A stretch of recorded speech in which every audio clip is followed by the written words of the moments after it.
You're in the Paracast, the gold standard of paranormal radio. And now, here's Gene Steinberg.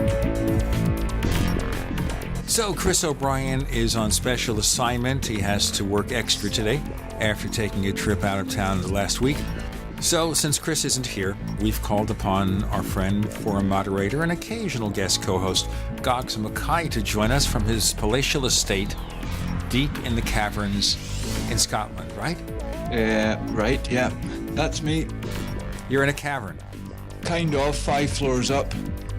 What's a reverse cavern then? A 2-bedroom cavern. Oh, a 2-bedroom cavern, okay. But It's a reverse cavern because it's upstairs rather than below the surface. We like to do things a bit differently here. Okay, well, that's okay. I'm glad. Thinking different is good. Now, I should tell our listeners that I just made this arrangement as we're doing the show for next week's episode of the Paracast. And we don't normally do that, you know? We don't normally have the opportunity to book a guest so far in advance. We kind of get these guests ready pretty quickly. I had communication from Leslie Kane, who, of course, is a longtime investigative reporter and an author of a UFO book, who is now part of a group called UFO Data. And UFO Data is a project to set up a number of testing stations around the world to see if they can detect UFO activity. So among the participants are Mark Rodiger, who is an official with the J. Allen Hynek Center for UFO Studies, and Leslie Kane. And they will both be on the Paracast this coming week. We're going to focus, obviously, on solid UFO research, a way to measure, if possible, what's going on, which is a healthy change because there have been so many debates about UFOs over the years, some very emotional, that just doing the plain science is great. Have you read much about UFO Data yet, Goggs? I've read a little, just really on the forums. I count myself as a fan of Leslie Kane, at least. I bought her book. I've heard Mark on other shows as well. I'm for anything that is data collection to do with UFOs. We just, for whatever reason, I know we can go into it and we can debate forever as to reasons why academia and the mainstream science doesn't take UFOs seriously, or certainly not publicly take them seriously. And any effort to kind of do it properly, by the book, write papers, that kind of thing, in terms of getting us accepted by mainstream science, I don't think it can do any harm. And it's certainly a million miles away from the woo-woo crowd and abductions and that kind of stuff, which is going to turn a lot of people off. And nice segue into abductions, of course. Now, I remember here at one of the International UFO Congress events in Arizona. It's held in Fountain Hills near Phoenix. There was a story about it, and the story tried to imply this was a place for those who feel they were abducted by UFOs to kind of commiserate with each other, which had very little to do with what the event was about. Not that UFO abductions were not discussed, but they had this crazy impression that that was what it was all about.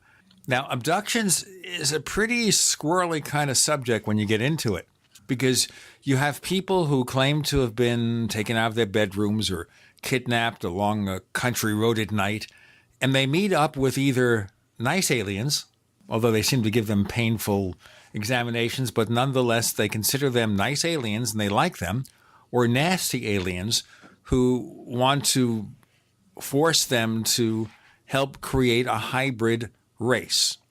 And the latter category is Dr. David Jacobs, who was on the Paracast just a few weeks ago. That show has received more polarized reaction than any episode of the Paracast, I'd say, in the last several years. Now, Jacobs and his former partner, the late Bud Hopkins, were on the Paracast in 2010. But in 2015, as soon as we announced it, in response to listeners who wrote messages in our forums saying, have him on, we had people saying, don't put him on. How can you put him on? Do you know what he is? Because he had some kind of dust up with one of his former test subjects.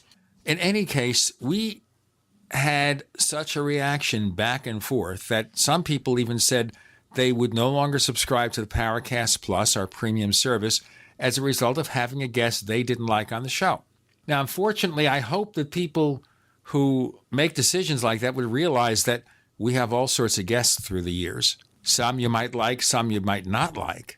But we'd rather hope that you don't go on strike because we get one guest that you don't like. What do you think, Gog? Well, Gene, I mean, for someone to say that, they're going to stop listening to the show, stop subscribing over one episode, regardless of who's on it, who the person is, to me, that just speaks volumes about the emotion. It just goes towards the kind of people who are true believers in either direction, in that this stuff matters so much to them, to their soul, like a religion, that if you've got a guy from the other side of the equation, then you're with them, you're the enemy. You can't be my friend. I can't listen to you. It's just way too much emotion over. I just don't get that cut up over any guest. You get good shows, you get bad shows, you get interesting guests, you get guests you don't want to hear again. But at the end of the day, they're just guests on a show. There's just no need to take it that seriously. And even though I love the subject of UFOs, and I am interested in what Dr. David Jacobs has to say on the matter, I'm not going to lose any sleep over it either way. And I was just thinking as you were talking there about this whole, I've said before on the show, my problem mainly with alien abductions is not so much the idea of it, it's the supposed numbers, that it's supposed to be even in the millions in the United States alone.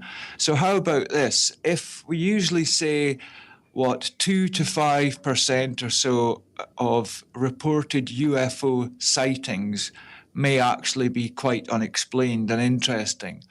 Well, how about if we say that 2 to 5% of reported alien abductions, maybe they're the only ones that have even got possibility of actually being something interesting? Because if I follow this logical thought process, start with, are there strange objects in the sky that appear to be constructed craft or whatever that are not ours? Yes. Okay, going on from there, somebody must be behind them, somebody must be controlling them. So if they're here, is it possible they may take an interest in the one supposedly intelligent life form on the planet, the one that's going into space, who's making structures you can see from a great distance? Could they be interested in that life form? Yes, I think so. So just going through all these logical steps, I can see that alien abduction might happen. But I just can't yet go anywhere near as far as David Jacobs. In that what he's basically saying is it's just almost like tomorrow they're all going to come out. It's all going to be revealed. We'll be under alien martial law, because that's the kind of numbers he's on about, and that's the kind of seriousness he's on about in terms of, they've got hybrids that are now being taught by other abductees to how to live, how to behave in civil society. It's kind of like, here, it bothers me, is we've got an alien abduction hybrid school. We set up an educational program for hybrid aliens to teach them how to do things. I think the concept is frankly absurd, because if they are brought up from childhood to live amongst us, why can't they just go to our schools? It doesn't make sense. Let's instead, worrying about alien abductions, let's go to Mars, shall we? Let's go to Mars this week. Forget about abductions, unless Martians are abducting us. And for that, we have Dr. John Brandenburg, and he is a veteran plasma physicist entering treacherous waters about what might be happening at Mars and wars to come this coming week from NASA. So things that we talk about today may be supplanted or enhanced by that development. Chris O'Brien's on special assignment. Guest co-host is Goggs Mackay. Dr. John Brandenburg coming up. You're in the Paracast. So here's what happened. I was placing an order online. The site went down. It took hours before it returned, but I'd already placed the order with another company. If your site goes down, you could lose business. And if you have a business or personal site, you'll want to know it's easy to run and it will stay online. At iWeb, your site is hosted on one of the most reliable networks in the world. Talk to a sales rep at iWeb.com. Use the promo code TechNightOwl for a special discount. First came Attack of the Rockoids, and it was a critically acclaimed success. And now there's The Coming of the Protectors. A former military intelligence man is contacted by a space woman in a dream that turns out to be a nightmare because evil forces on our distant planet are planning to conquer the Earth. This is gripping science fiction of the classic kind. Attack of the Rockoids and The Coming of the Protectors. Find out more at rockoids.com. That's Rockoids, ROCKOIDS.com. Don't complain about your cable bill going up and up and up. Do something about it. Grab a pencil and jot down this special number, 1-855-905-MY-TV. The more cable TV rates go up, the better digital satellite TV looks. Say goodbye to the cable guy and get more of your favorite channels in 100% digital quality for less money. Call 1-855-905-MY-TV. Sign up for packages starting as low as $19.99, and there's no equipment to buy. You get free HD TV upgrade, a free DVR upgrade, and free professional installation. You control what you watch when you watch it. Record your favorite shows, pause and rewind live TV, even skip the commercials. Watch local channels too. At just $19.99, what are you waiting for? Pull out your major credit or debit card. Call 1-855-905-MY-TV. 1-855-905-MY-TV. Say goodbye to the cable guy. Cut costs and get more. 1-855-905-MY-TV. 1-855-905-MY-TV. Silver has always been nature's very own antibiotic, and only one system allows you to produce an endless supply of nano-sized silver solutions right from the convenience of your home. Silver Lungs. With the addition of our unique lung delivery system, respiratory infections are targeted directly, where traditional oral administration simply cannot reach. This pioneering method also preserves the original particle sizes and delivers your silver solution directly into the bloodstream. See the Silver Lungs generator and lung delivery system at silverlungs.com. That's silverlungs.com. What would your life be like if you woke up each morning with new vitality, feeling better than you have in years, and you noticed a difference in your sleeping patterns, blood sugar levels, and had a sense of well-being overall? There's something that is changing thousands of people's lives, and you could be one of them. It's called Heart and Body Extract. Sharon Harris, co-creator of Heart and Body Extract, talks about the positive effects of Heart and Body Extract. What happens with the formula Heart and Body Extract is it's giving the body the necessary vitamins, minerals, amino acids, enzymes, and phytonutrients so the body will heal itself. And yes, the body does have the ability to balance blood pressure, balance cholesterol, clean and unclog the arteries. It can also work on balancing the circulation for diabetics. So the body is an amazing thing. It simply needs some help so it has the tools to heal itself. Heart and Body Extract gets results. To order your 2-month supply, call now, toll free at 866-295-5305. Order online at hbextract.com. Owe $10,000 or more to the IRS? Get on board with the Tax Admiral. Don't pick on the IRS alone. I'll cut penalties and reduce your overall tax bill. Sometimes I can even get it zeroed out completely. We're an A-rated company helping people clean up their mess with the IRS. If you owe $10,000 or more, then call the Tax Admiral. Call 800-287-7180. Again, that's 800-287-7180. 800-287-7180. We'd like to hear from you. If you have a comment or question about the Paracast, send it to news@theparacast.com. That's news@theparacast.com. And don't forget to visit our famous Paracast community forums at forum.theparacast.com. We have Dr. John Brandenburg joining us. He is a senior plasma physicist, which means he's the kind of scientist who's got really, really extensive credentials. And in this particular case, though, I guess he's taking himself out of his general comfort zone, but we'll get into that briefly for people who haven't heard Dr. Brandenburg in the past on the Paracast. But first, let me tell you something.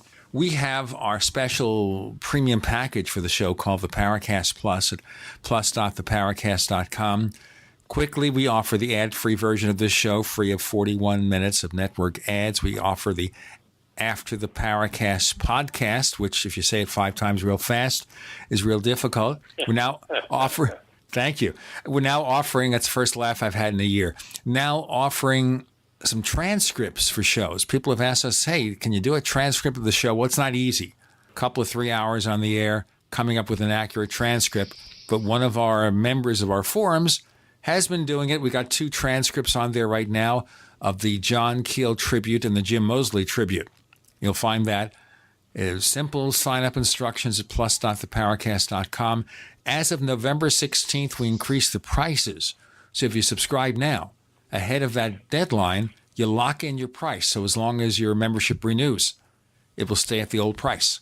That's the system. We can't increase your price once your membership's in place. It's only when you fail to renew because your charge doesn't go through or something that it goes up. So this is a good time to get that price locked in. Dr. Brandenburg, just very quickly, because we always have listeners who've never heard the show before or don't listen every week, which is unfortunate, but seriously speaking, the question here I have is, how does a senior plasma physicist get wrapped up in finding out what's happening on Mars? Yeah, well, that is a very good question. I mean, I started out in this investigation as a freshly minted PhD back in 1984. I had gone to school to study controlled thermonuclear fusion, the secret to a much cleaner, safer form of nuclear energy for the future. And I worked on both. I worked primarily on magnetic fusion, which is like, the big tokamak. And I also worked on laser fusion, which is compressing pellets of hydrogen and making a miniature hydrogen bomb. Now, in the process of that, I learned a lot about hydrogen bomb physics, because it's essential if you're going to do laser fusion. So I came out of the graduate school experience, which was done at a big government laboratory, Lawrence Livermore National Lab, great place. I came out of there with a very broad background, not only in plasma physics, which is basically electricity and magnetism, electrodynamics, but also in nuclear physics. So I was then at another lab. I went to another government lab to work on directed energy weapons for the government. I couldn't get a job. They cut back on fusion energy research. We were getting too close. We were making too much progress, as it turns out. And I described this all in my book, Death on Mars. But I ended up at another government lab in Albuquerque, New Mexico, Sandia National Labs. And this was a big transition for me because Lawrence Livermore National Lab had been run by the University of California, and it was very much like a university campus. And, physics was the focus. Of course, there were political battles about this or that, but physics was the focus. At Sandia Labs, I was in an unfortunate situation where I found that politics somehow was getting in the way of progress on the project I was working on, and I managed to push it ahead anyway. But I was at a kind of point of disillusionment. Also, the Cold War was in its iciest depths then, and it was then that I heard about this Face on Mars business, the work of DiPietro and Molinar, who had found 2 pictures of the face on Mars and enhanced them using the raw data. And they'd also found a pyramid 5 kilometers away. So I myself thought, and I had a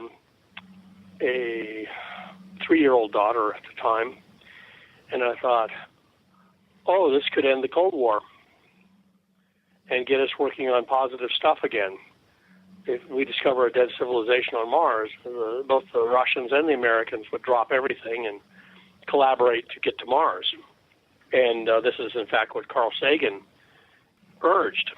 And this is right after the nuclear winter, by the way, which also involved Mars. A dust storm on Mars showed that the United States and the Soviet Union would survive a nuclear war because the nuclear winter afterwards would kill more people than the actual fallout and explosions. So I became involved in this somewhat reluctantly. As you say, Gene, I was pushed way out of my comfort zone on this thing. I thought, what am I doing? But when you find yourself part of an army marching over a cliff, it seems like, marching towards a thermonuclear war, you feel like somebody should do something. And so I felt that if we could investigate this thing on Mars, it might prevent a nuclear war. Okay, and now obviously we haven't had the nuclear war yet. Vince DiPietro and I have congratulated each other several times, usually after a few beers. That and we stopped. We ended the Cold War with our research. But what happened was Ed Hoagland had organized a group of scientists and engineers to basically investigate and verify DiPietro Molinar's work. It was called the Independent Mars Investigation Team. And we used a very early form of the Internet. We all had phone modems, terminals. Oh, I remember what those were. I had such a thing. It was fantastic. And my little daughter discovered if I ignored her, she could come up and scream at me, and it would make gibberish on the... it would be picked up by the phone modem as gibberish.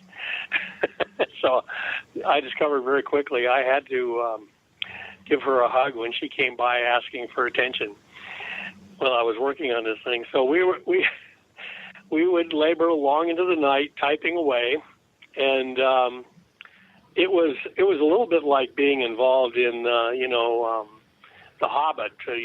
Suddenly you're just a hobbit minding his own business, and suddenly a bunch of dwarves and a wizard descends on you one night and says, "We want you to join this big adventure." And so we very quickly, though, found they got the tapes of the images, and we very quickly were able to verify that DiPietro and Molinar had done really good work. There was this face, and there were multiple images, and I brought my scientific training to this. Some of the other people were more, hadn't been involved in kind of cutting-edge research. I had been, and I was able to bring my kind of sense of, well, how do you organize cutting-edge research? Let's talk about the cutting-edge research as it relates to Mars and more with Dr. John Brandenburg. With Gene Steinberg and Goggs Mackay, you're in the Paracast.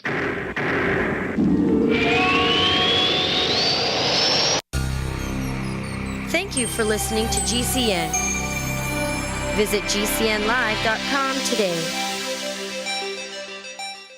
Are your Google search results killing you? Unflattering content in blogs, news articles, online reviews, social media, or other sources can jeopardize your reputation, your business, and your livelihood. Let Reputation.com help. Our patented technology will make the truth about you more visible while pushing down unwanted negative content. Improve your Google search results. Call Reputation.com at 1-800-831-0771 for a free consultation. That's 800-831-0771. Paid non-attorney spokesperson Adam Pulaski of the Pulaski Law Firm with principal office in Houston, Texas is the attorney responsible for the content of this ad. This ad is not legal advice, and the choice of a lawyer should not be based solely upon advertisement. Services may not be available in all states. Attention Xarelto users. If you or a loved one took Xarelto and suffered a serious bleeding event, you may be entitled to financial compensation. Xarelto is a popular prescription blood thinner used to prevent blood clots and protect patients from strokes. These serious bleeding events have led to numerous cases of hospitalization and even death. Phone lines are open 24/7. Call 800-261-0937. That's 800-261-0937. Sciatica, lower back pain, hip pain, poor posture. If you suffer from any of these problems, get ready to relax. Introducing an amazing product that's been in the market for over 25 years, the Sacro Wedgie. It was invented by a football coach using a common-sense osteopath technique. He created this device to help his athletes by isolating and supporting the sacrum, which is the keystone of our anatomy. This wedge-shaped bone is in the center of our hips, where a lot of pain starts. Simply relax 20 minutes daily on the amazingly simple Sacro Wedgie and let gravity do the work, helping muscles rebalance and start releasing nerves. Sit in the sacro wedgie at the computer or while traveling to help correct posture to finally help relieve those stubborn aches and pains for only $33.95. It's made in the USA, so click the family-owned website at sacrowedgie.com, spelled SACROWEDGY.com, or call 1-800-737-9295. That's 1-800-737-9295. Relax your back pain away with the Sacro Wedgie. By now you know that wireless technology like cell phones do in fact pose dangers to the health and privacy of everyone. Block-It Pocket's wide range of products are unmatched in providing the protection you deserve. No scare tactics, just common sense. BlockItPocket.com offers quality American-made options to alleviate and eliminate these invisible dangers. Learn more at BlockItPocket.com or call 888-315-9618. BlockItPocket.com, enhancing health and privacy. Are you tired of commuting to a job that makes someone else rich, working harder than ever, but getting nowhere? Do you hate spending hundreds of dollars every week on daycare, having someone else raise your children? With our opportunities, you can start earning money as soon as next week. You get to be the boss, work from home, and live a happier life. At Be the Boss Network, you'll find hundreds of work-from-home opportunities that you can literally start today and be earning money as soon as next week. Go to freedom106.com and start earning money as soon as next week. You get to be the boss. Get out of the rat race. Work from home. Go to freedom106.com right now and change your life today. That's freedom106.com. Go to freedom106.com and start earning money as soon as next week. You be the boss. Go to freedom106.com. This is Sharon Hunt. Before using Heart and Body Extract, my energy level was very, very low. I could only walk a few feet and then would have to sit down. I was tired and lethargic. But after taking Heart and Body Extract, my energy level has improved greatly, and I can now walk longer distances without getting tired so fast. Thank you, Heart and Body Extract. Learn the secrets of an effective, natural, 100% organic nutritional supplement for a healthy heart and circulation at hbextract.com.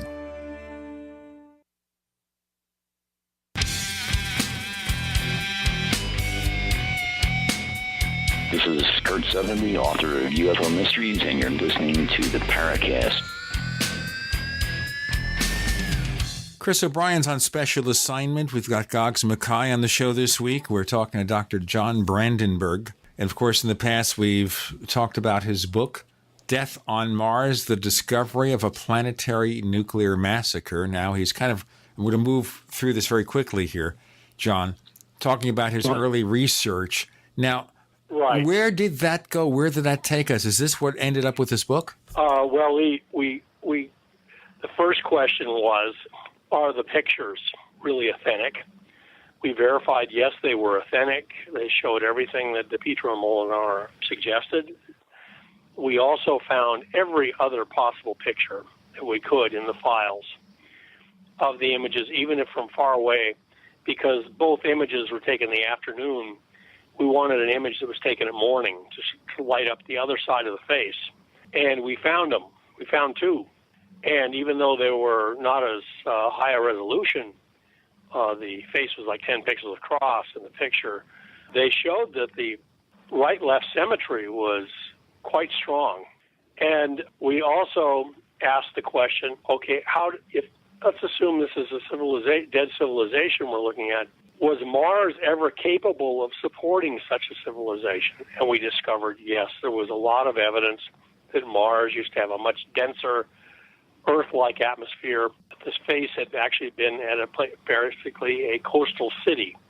So anyway, Gene, we made remarkable scientific progress, and then we headed off to, it was at my suggestion, we headed off to the Case for Mars 2 conference and presented a paper showing our investigation.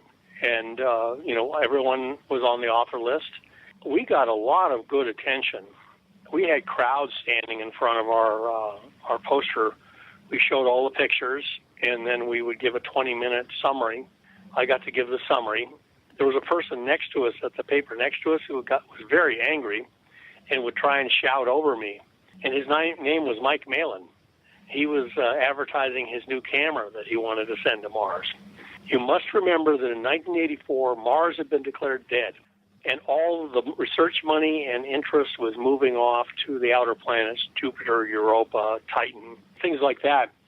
So the Case for Mars people were actually trying to resuscitate the Mars program. One of the people who came to our talk was a guy named Hal Mazursky.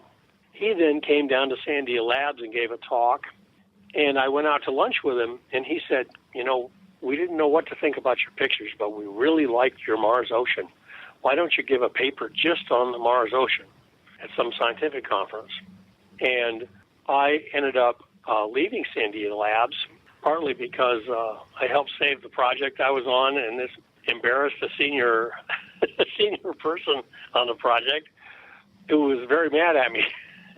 Hi, it's Goggs here, John. I just want to jump back a minute to get this right. So that basically it was because you saw supposed artificiality in the face on Mars, that was kind of what set the ball rolling, and you were looking backwards to think, well, if there was there had to be a civilization in the past, and if there had to be a civilization, there probably had to be a breathable atmosphere, water. It had to be Earth-like, basically Earth-like conditions.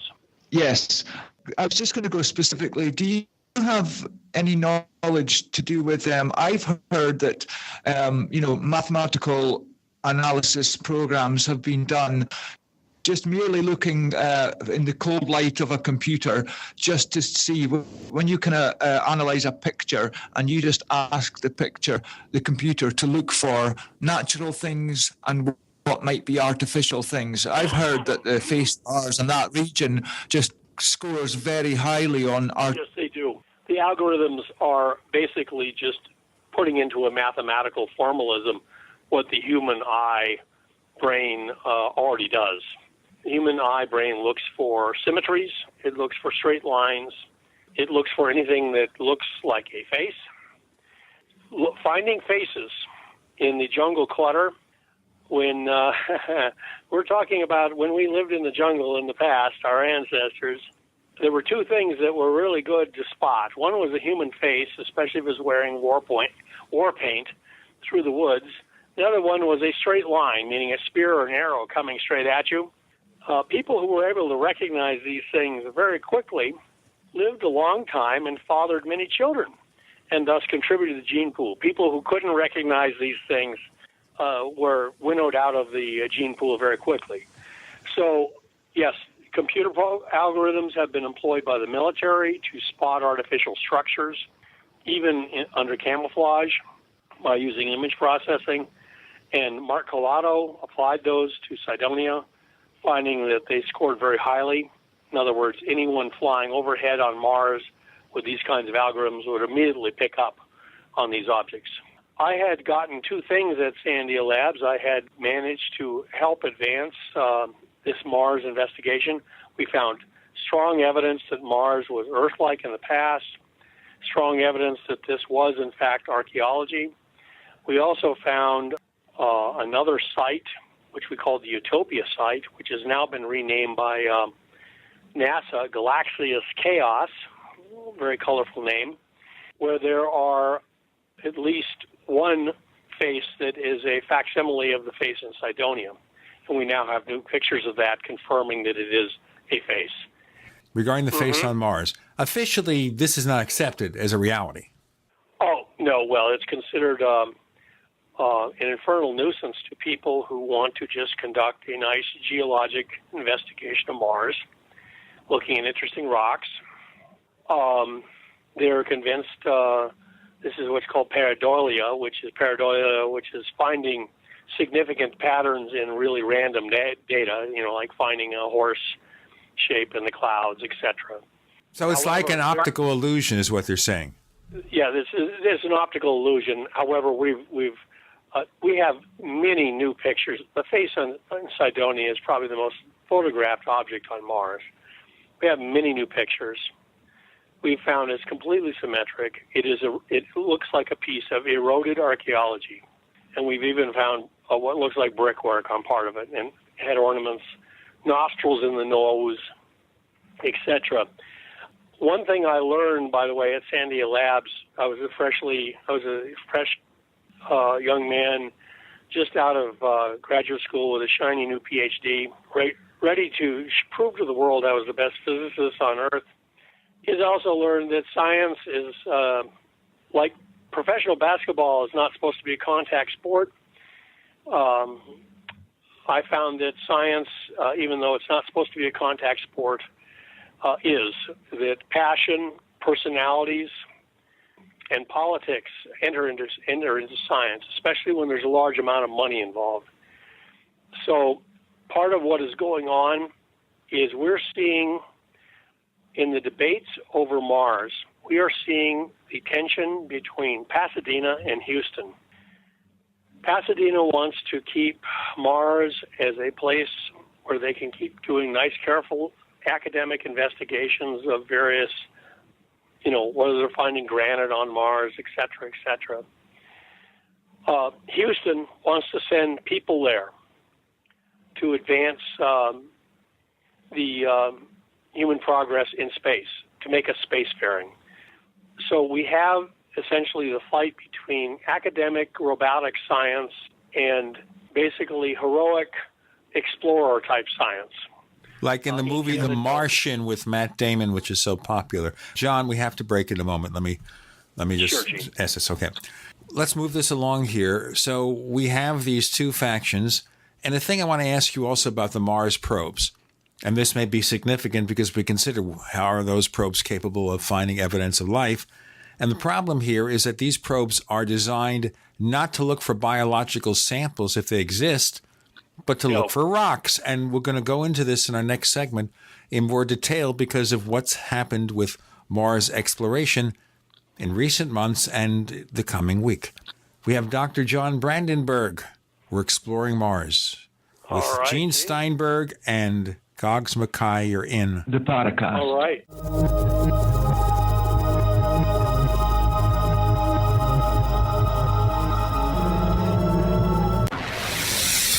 You are listening to GCN.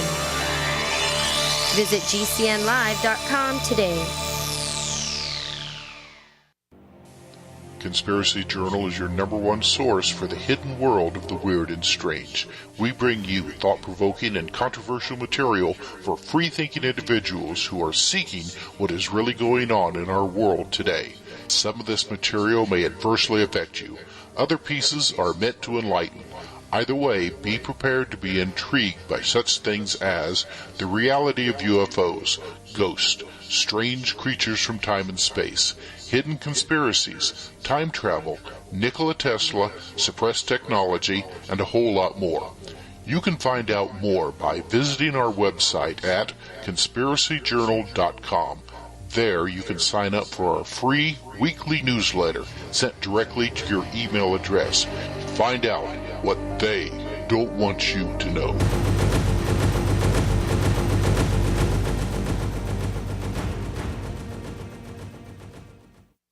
This is Dan Pilla. Do you owe the IRS money you can't pay? Are tax debts crippling you? I've defended people from the IRS for over 30 years.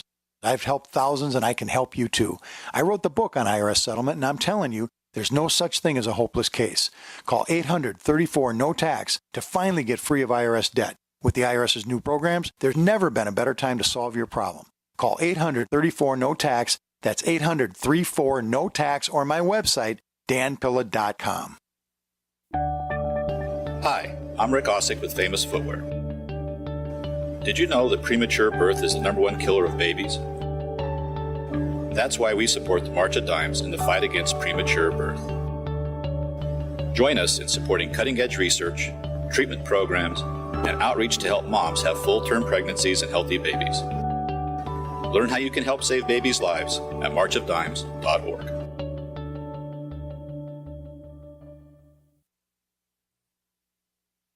Hey, Berkey Guy here. Are you still drinking unfiltered tap water? Does your water contain chlorine or fluoride? Will you have drinkable water in an emergency? The Berkey Guy is here to help you remove these and other potential contaminants from your water, thus helping you drink clean, purified water. We offer Berkey water purification systems at the lowest available prices online. Don't go another moment without Berkey system. Over the last 10 years, we've helped thousands drink clean, purified water. Join them by visiting goberkey.com or call me, the Berkey Guy, at 877-886-3653. That's 877-886-3653. Hi, Peter Vaccaro for ParanormalDate.com. Are you looking for love in all the wrong places? Now you have a chance to change that by signing up for free at ParanormalDate.com. This incredible dating site puts people of like minds together. People who are interested in the strange, the unusual, mysteries, ghosts, UFOs, and the afterlife, and so much more. ParanormalDate.com was developed for you, people seeking a viable alternative to the other dating services. You can join for free by going to ParanormalDate.com, and if you decide you like it and want to connect with people, use the code GEORGE for a substantial discount.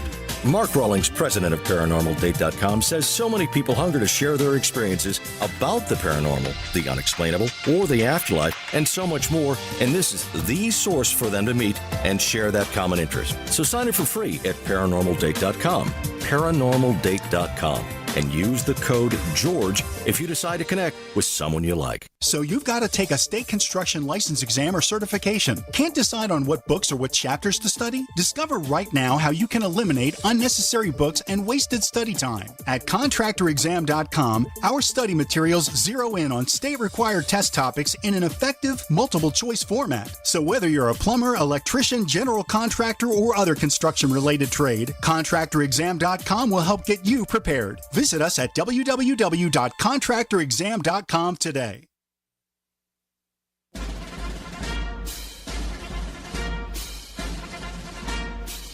Hi, it's Grant Cameron from presidentialufo.com.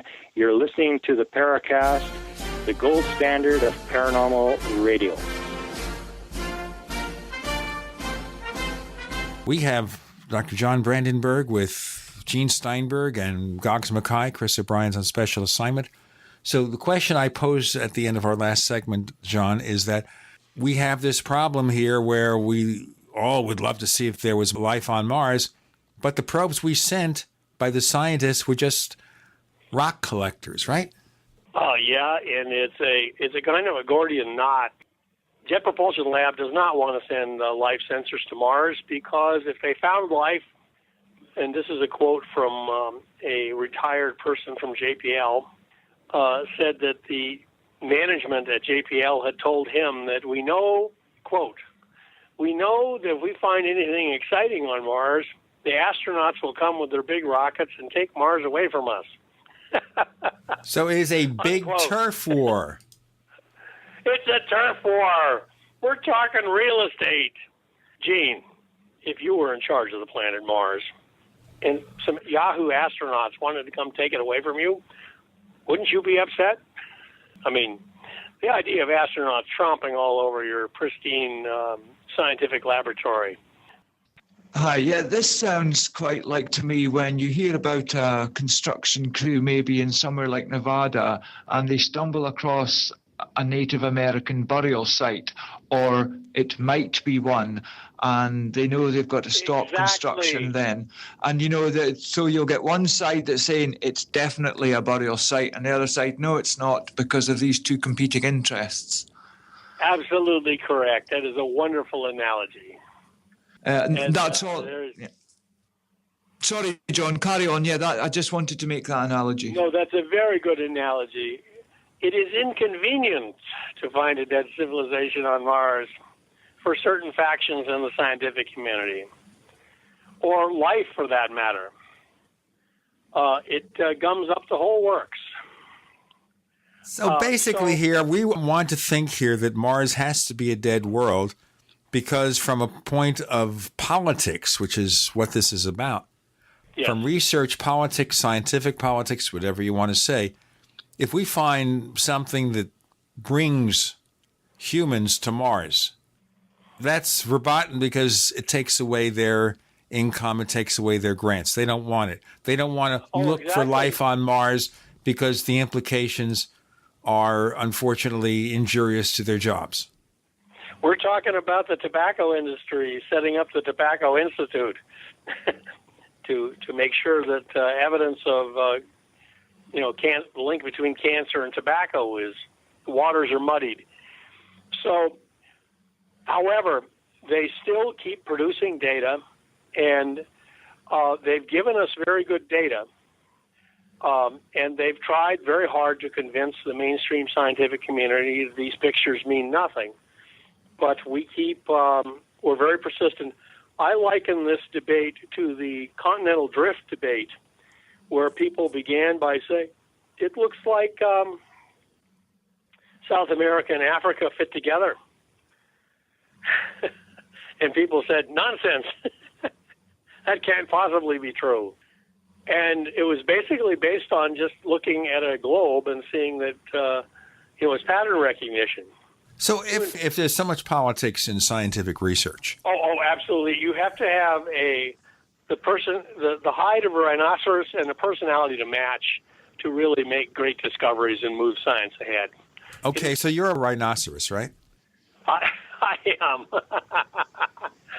And I'm half Viking, and I love a good scientific fight, especially if there's plenty of data to argue from.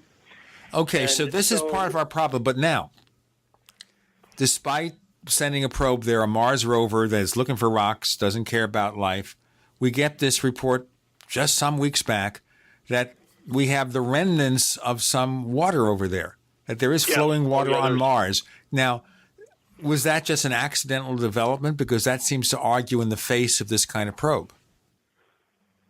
Well, one thing I will say about JPL, despite them taking a very firm position that there's no life on Mars and Mars is a dead world, ripe for robotic investigation, they have been reporting a stream of findings.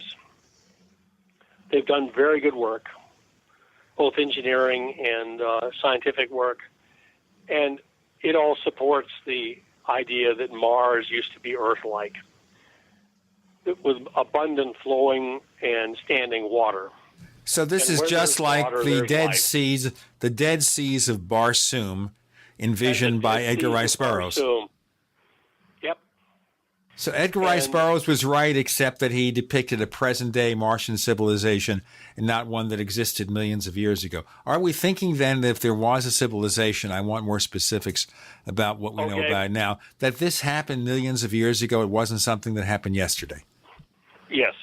But basically, we have enough evidence, enough data to say that Mars was like Earth until about 500 million to 250 million years ago. Now, that's a long time ago. That's before the dinosaurs. But does that mean here that there was time it means that whatever happened on Mars happened before there were any humans.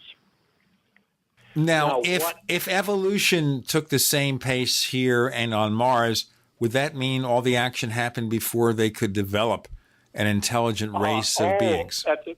Gene, that's an excellent question. We have evidence now that life began on Earth almost immediately. They've found in rocks less than 400 million years old evidence for life on Earth. Basically, as soon as there was a liquid ocean on Earth, there was life in it. Yes, but the point I'm making here, John, the point I'm making here, though, is that on Mars, being that the atmosphere did not last as long as it does on Earth, the progress would be less. Therefore, wouldn't that argue against the possibility of an intelligent spacefaring race? I was just starting my argument, Gene. Scientists are a little long-winded sometimes. I'll cut to the chase. Basically, Mars had a head start on Earth. Apparently. It assembled quicker. It cooled off quicker. And apparently life, it had what we would call Earth-like conditions much earlier than Earth did. Earth was a hothouse, steam room, for billions of years. Only primitive bacteria could live here. But on Mars, the atmosphere cooled, cleared off, and you started evolution probably 500 million years before Earth that happened on Earth. And also, you must remember that most of the evolution on Earth happened in 500 million years, not 4 billion years like people think. All right, so you're saying here, since Mars developed more quickly. Yes, it had a head start on Earth. But how do you know that? How do you make that supposition? Well, for one thing, Mars is only 1/8 the mass of Earth. It's half the size. That means it's 1/8 of the mass. So it has that much less latent heat to get rid of when it first assembles. So Mars would have had a liquid ocean probably several hundred million years earlier than Earth, where life could start thriving. Early Mars was far more terrestrial than Earth was at the same time. So basically, Mars began to have an oxygen atmosphere very early, it looks like. So once you have, on Earth, things kind of bumbled along with just microbial life until what was called the Precambrian explosion, when suddenly life began to just explode into a number of different ecological niches. One of the things that happened was that suddenly oxygen started appearing in the Earth's atmosphere a long time for large amounts. The same thing apparently happened on Mars much earlier. Let's discuss this in our next segment about the development and the possible rise of intelligent beings on Mars. So things are changing very slightly as we enter the second year of the Paracast. Plus, there's going to be a bit of a price increase effective on November 16th, 2015. To learn more and take advantage of the current price, lock in your savings, check plus.theparacast.com. That's plus.theparacast.com. We offer the ad-free version of this show, the Paracast. We also offer an exclusive podcast called After the Paracast, where we do color commentary, special interviews, things that just occur to us. We also are starting to present show transcripts. Check plus.theparacast.com, plus.theparacast.com. With Dr. John Brandenburg, Gene and Goggs Mackay are here. You're in the Paracast.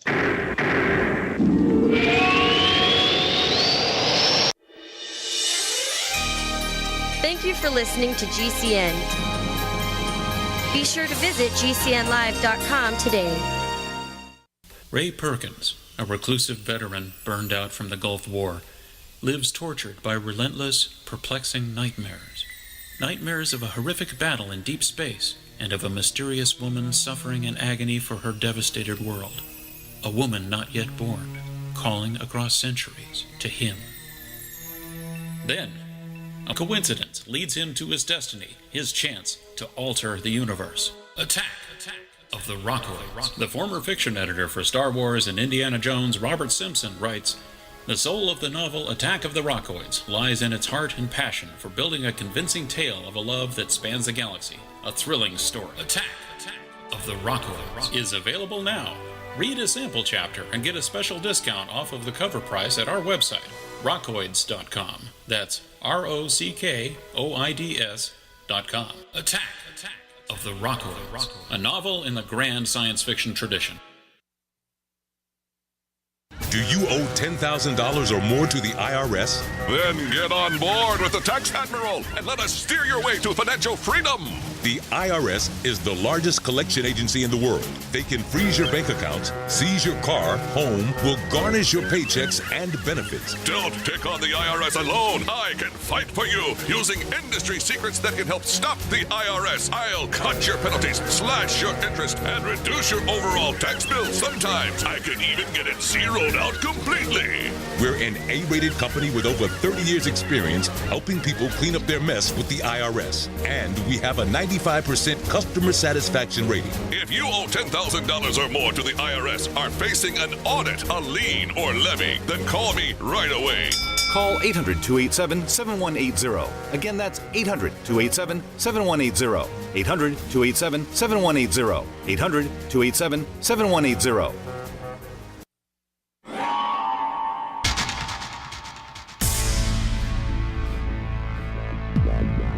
Welcome back to the Paracast, the gold standard of paranormal radio. And now, here's Gene Steinberg.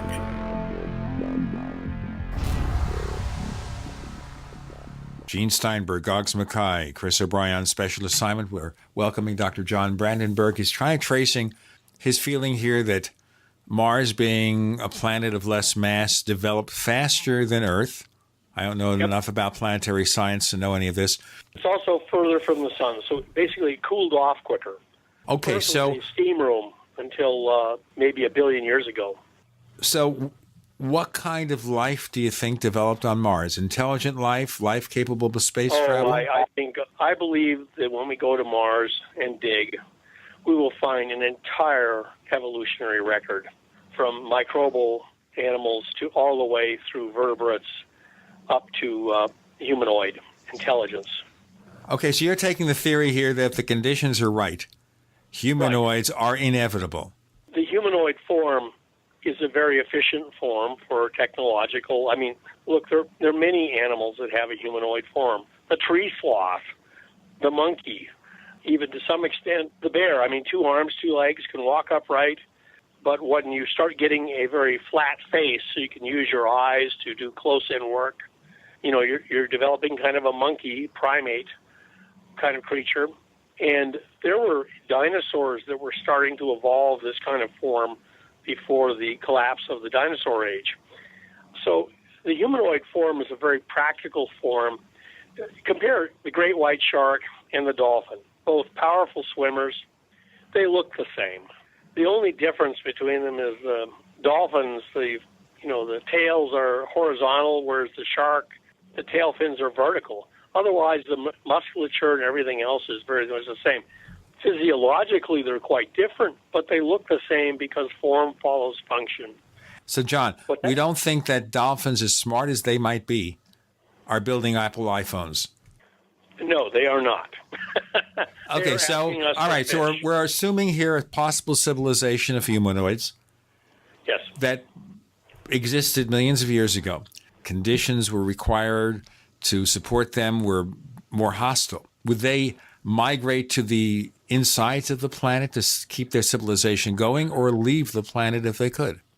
Well, and I will let me preface, as a scientist, I try and stay as close to the data as possible and adopt interpretations. What you want to do is have what's called economy of hypothesis. You want to postulate as few new things as possible.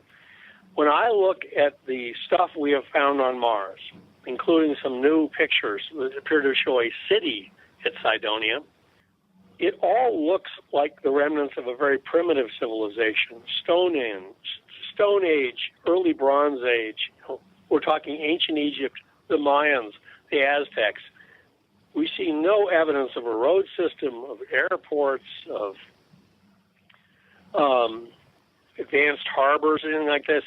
It all looks, based on an Earth reference, it looks very primitive. I don't think these people got very far technologically. I do not think they were spacefaring at all.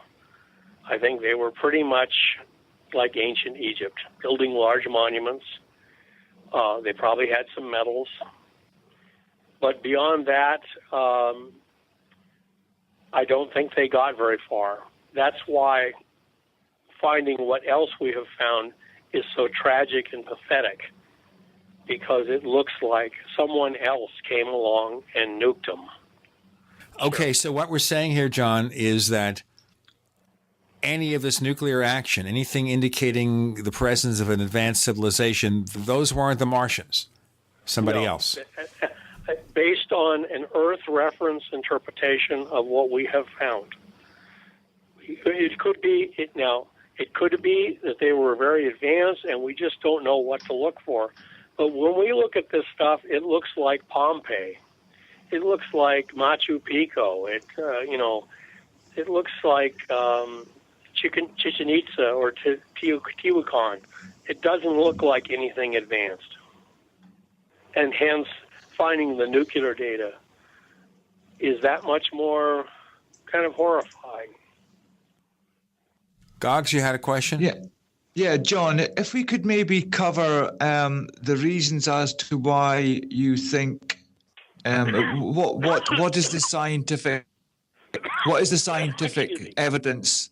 What is the scientific evidence that you believe is there that indicates some kind of nuclear catastrophe? The beginning of this was started at Sandia Labs, where the government had a group of scientists who were monitoring the atmosphere for signs of covert nuclear testing. And they would monitor various isotopes in the atmosphere. One of them they monitored, apparently, is xenon-129, which is a stable isotope, but is produced by nuclear weapons in large amounts. And also, it's also produced by plutonium production, the making of plutonium, both of which involve fast neutrons. Not neutrons you normally run a nuclear reactor with, but fast neutrons. So when the Viking landers landed on Mars, they sampled the gases of the Martian atmosphere, and they found 2.5 times more xenon-129 in the atmosphere than xenon-132. On Earth, those two things are equal. In the solar wind, they're equal. When we parachuted a probe into the Jupiter atmosphere, they were both equal. Mars sticks out like a sore thumb as far as xenon is concerned, xenon-129. The only place in the solar system you find this amount of xenon-129 in a planetary atmosphere is on Earth, and that is the part of the atmosphere that has changed since 1945, since we began open-air nuclear testing of hydrogen and atomic bombs, and also plutonium. So there's no alternative explanation for this increased ratio of xenon-129? No one has advanced any other explanation. I have... here's the other evidence, by the way, is that the Martian meteorites, the more recent ones, have been intensely irradiated with neutrons, high-energy neutrons. And this has made a lot of what's called krypton-80 inside them. And they can't explain this anyway else, but they were irradiated on Mars by large amounts of neutrons. The amount of radioactive potassium and thorium on the surface of Mars, in the top layer of the surface of Mars, is almost equal to the amount you'd find on Earth. But the Martian meteorites, which are rocks from beneath the surface, blown into space, they have 1/10 the amount of potassium and thorium as Earth rocks. So this indicates that Mars' surface is covered with a thin layer of radioactive potassium and thorium. So if you put all these things together, and the fact that there are two hot spots in potassium and thorium, it looks like there were two massive nuclear explosions on Mars. No, I would, John, I would agree with you that, on the face of it, that does seem to pretty compelling evidence. So if these initial kind of findings from the Viking landers was kind of indicating even any such thing, then would I be right in thinking that JPL has steered clear of doing any further testing with the current landers, Curiosity, etc., because they don't want to confirm such findings? It's high time for one of those famous Paracast cliffhangers. So we'll have the answer to that question in our next segment. I want to remind you to check plus.theparacast.com. Sign up for the Paracast Plus before the November 16th price increase. We have Dr. John Brandenburg. We're talking about the mysteries of Mars and possible life that might have existed there long, long ago with Gene Steinberg and Goggs Mackay. You're in the Paracast. Do you need a website? Well, you can get a great deal on hosting services with Namecheap's legendary coupon code. They're offering substantial hosting discounts on shared hosting, business hosting, VPS hosting, reseller hosting, and even dedicated servers. Namecheap is preferred by millions. It's backed by a money-back guarantee. Use the coupon code LEGENDARY to cash in on the special deal at Namecheap.com, Namecheap.com. First came Attack of the Rockoids, and it was a critically acclaimed success. And now there is The Coming of the Protectors. A former military intelligence man is contacted by a space woman in a dream that turns out to be a nightmare because evil forces on her distant planet are planning to conquer the Earth. This is gripping science fiction of the classic kind. Attack of the Rockoids and The Coming of the Protectors. Find out more at rockoids.com. That's Rockoids, ROCKOIDS.com. Don't take a cold or flu lying down. Stand up and fight back with Supernatural Silver. Supernatural Silver is a natural immune system booster that is highly effective against viruses, bacteria, and fungus. Supernatural Silver is perfect for daily use and can be taken orally or used topically to keep you protected from whatever comes your way. This new technology is hundreds of times more effective than colloidal or ionic silver and is supported by extensive research from over 300 clinical studies at universities and independent research facilities across the country. Supernatural Silver has an exceptionally long storage life and should be an essential part of your emergency preparedness. Don't be caught off guard. Give your body the support it needs to fight off deadly pathogens that are lurking everywhere. Stock up on Supernatural Silver and give yourself and your loved ones a fighting chance. Go to supernaturalsilver.com and use the promo code SILVER2015 for 20% off. That's supernaturalsilver.com. Supernaturalsilver.com. My dad was 59 when he collapsed from a heart attack late last year. Just this past August was when we spread his ashes on the St. Croix River. I loved my dad, but boy was he stubborn. He hadn't been to the doctor in over 25 years. His excuse? He simply couldn't afford it. He wasn't a rich man by any means. At less than $107 per month, libertyoncall.org would have been the perfect alternative for my father. Don't wait. Go to libertyoncall.org right now, for not just your sake, but for the sake of your loved ones. Again, that's libertyoncall.org. This is a healthcare alert from the Pain Relief Hotline. If you, a family member, or a loved one suffers from knee, back, shoulder, or ankle pain and have Medicare as your primary insurance, we've got great news. You don't have to suffer any longer. You can immediately qualify for a pain-relieving brace at little or no cost to you by calling our 24/7 Pain Relief Hotline at 866-389-0620. Delivery is free and all paperwork is handled for you. If you are on Medicare and have knee, back, shoulder, or ankle pain, don't wait. You can qualify to immediately receive a pain-relieving brace at little or no cost by calling our 24/7 Pain Hotline now at 866-389-0620. Our representatives are standing by 24/7 to take your call and rush you your pain-relieving brace at little or no cost to you. Shipping is free and all paperwork is handled for you. Just call 866-389-0620. That's 866-389-0620. Again, 866-389-0620. It's time to kick some ash because cigarettes have met their match. Smokers are switching to Vaporite e-liquid by LeSig because when you kick ash, you kick tar and smelly smoke too. LeSig smokes the competition with real people customer service, a 7-day satisfaction guarantee, and same-day fast free shipping. Become a vapor today at LeSig.com, spelled LECIG.com. LeSig e-cigarettes. Kick some ash. We'd like to hear from you. If you have a comment or question about the Paracast, send it to news@theparacast.com. That's news@theparacast.com. And don't forget to visit our famous Paracast community forums at forum.theparacast.com. Chris O'Brien's on special assignment. We have Goggs Mackay as our guest co-host with Dr. John Brandenburg. We're trying to sort out here what kind of conditions prevail on Mars, whether there was an intelligent civilization, and whether Mars was nuked.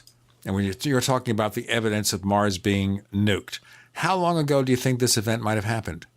Well, the explosions were so enormous, they would have blown off the atmosphere of Mars. And indeed, the radioactive potassium and thorium maps of Mars gathered by the Odyssey spacecraft show a global debris pattern that reaches all the way around the planet, where on the far side of the planet, the shock waves all would collide at what's called the antipode from the explosions. So this blew the entire atmosphere off of Mars. It made Mars what it is today, basically. All right, then. So you're saying that this hastened the thinning of the atmosphere? Oh, absolutely. This would have been absolutely devastating. If Mars was losing its atmosphere before this, this would have dramatically increased the loss of atmosphere. And so that means the liquid water era on Mars, the era of water channels and things like that. We know the approximate epoch when that occurred on Mars, and that roughly ended somewhere between 500 million and 250 million years ago. So it looks like that's how we back out a time.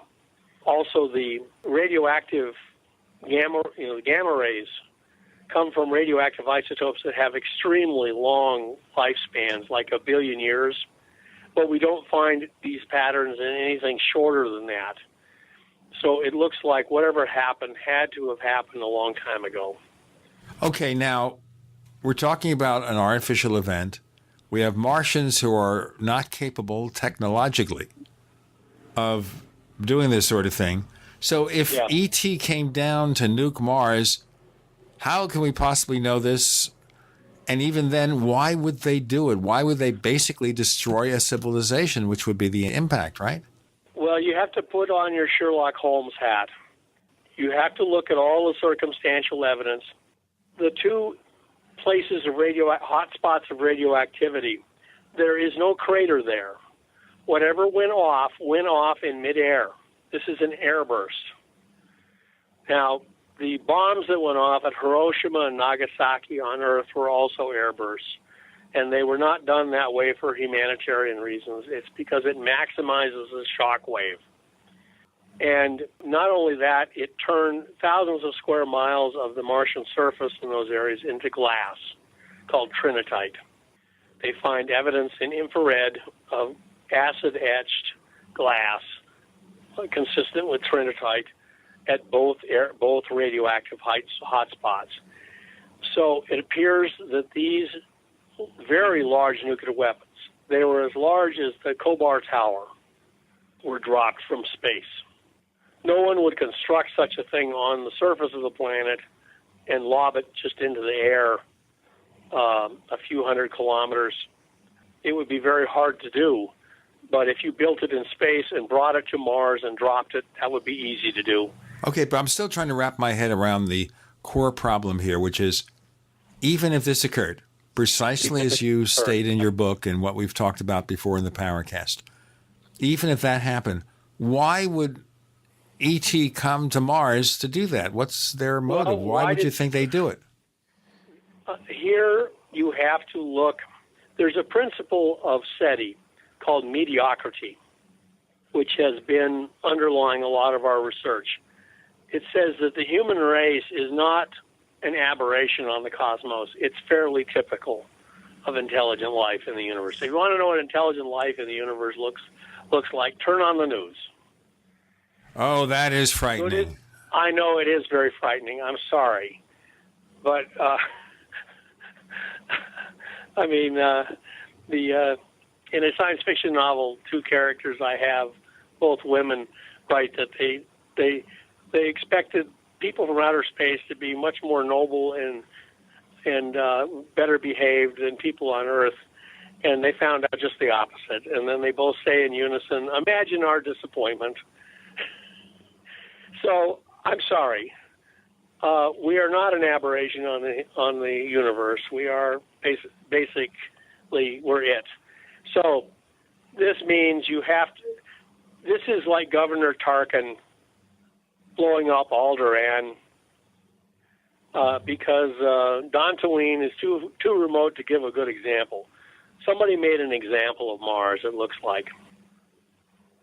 Somebody wanted to make sure that not only was the civilization on Mars destroyed, but the planet would be sterilized forever. So basically, these are a bunch of idiots from outer space, a bunch of warlike idiots from outer space say, okay, we're going to nuke Mars, or whatever they call it. It's like Genghis Khan making a pyramid of heads. You know, when he could have just enslaved the city. And they said, no, he chopped off everybody's head and made a pyramid to scare everyone else. It's a...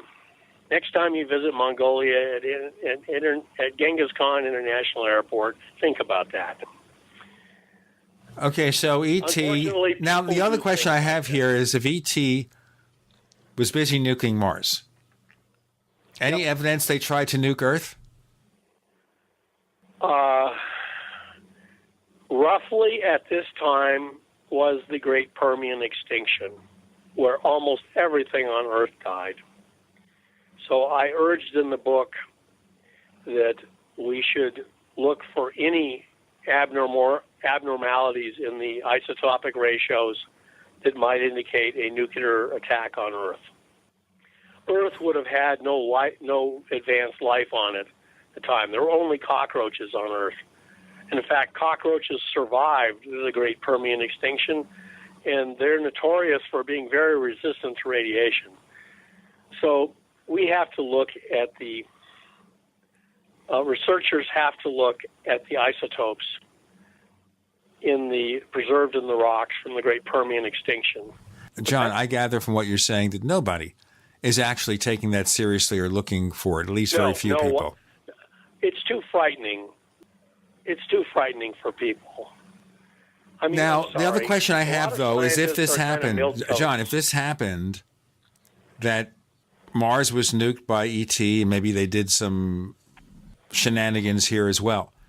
Yeah. Okay, this is 500 million years ago, whatever. Did they kind of vanish themselves because they were so warlike they met somebody else who took care of them? Or are they still present? Are they coming here in UFOs ready to nuke us again? I don't know. I tend to believe that cosmic karma caught up with whoever did this to Mars. But you'd like to think that. What's that? You'd like to think that, wouldn't you? I would like to think that. We have Dr. John Brandenburg. We're talking about nuking Mars, and maybe they tried it on Earth. With Gene and Goggs, you're in the Paracast.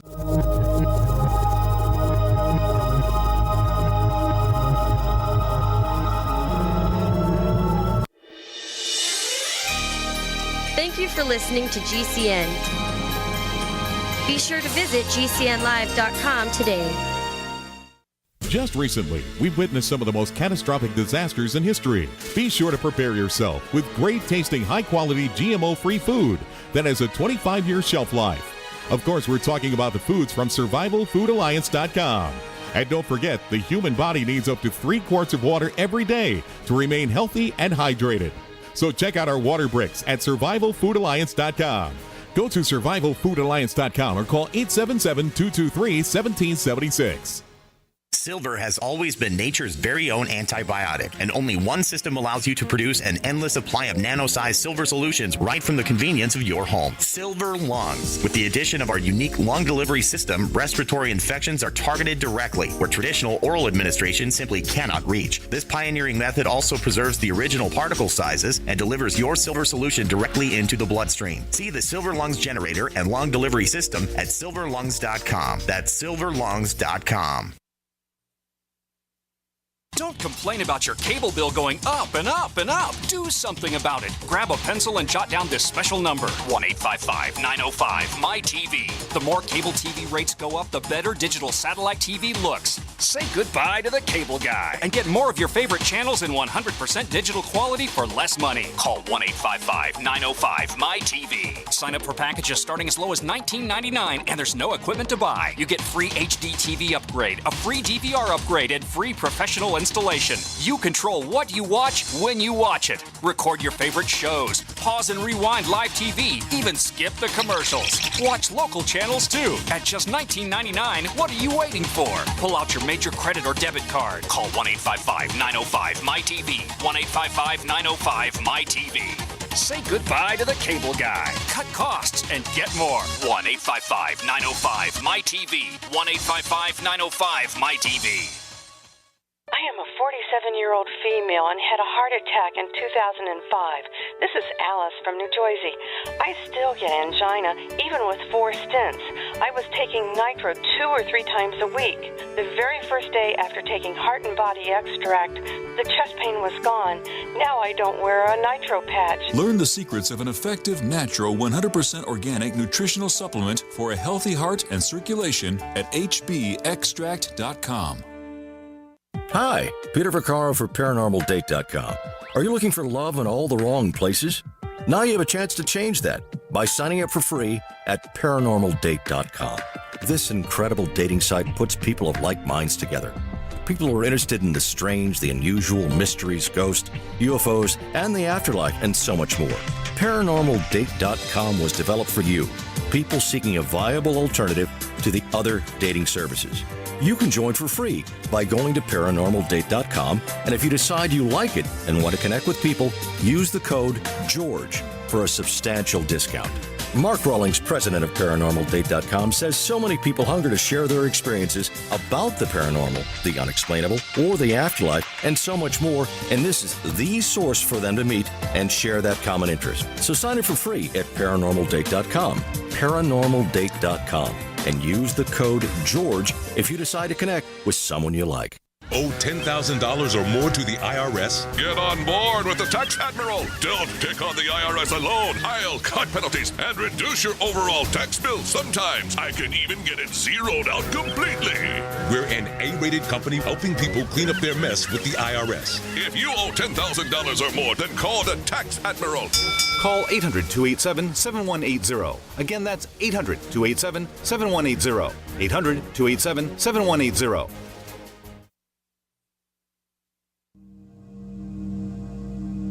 This is Leslie Kane, and I'm with the Coalition for Freedom of Information, and you are listening to the Paracast.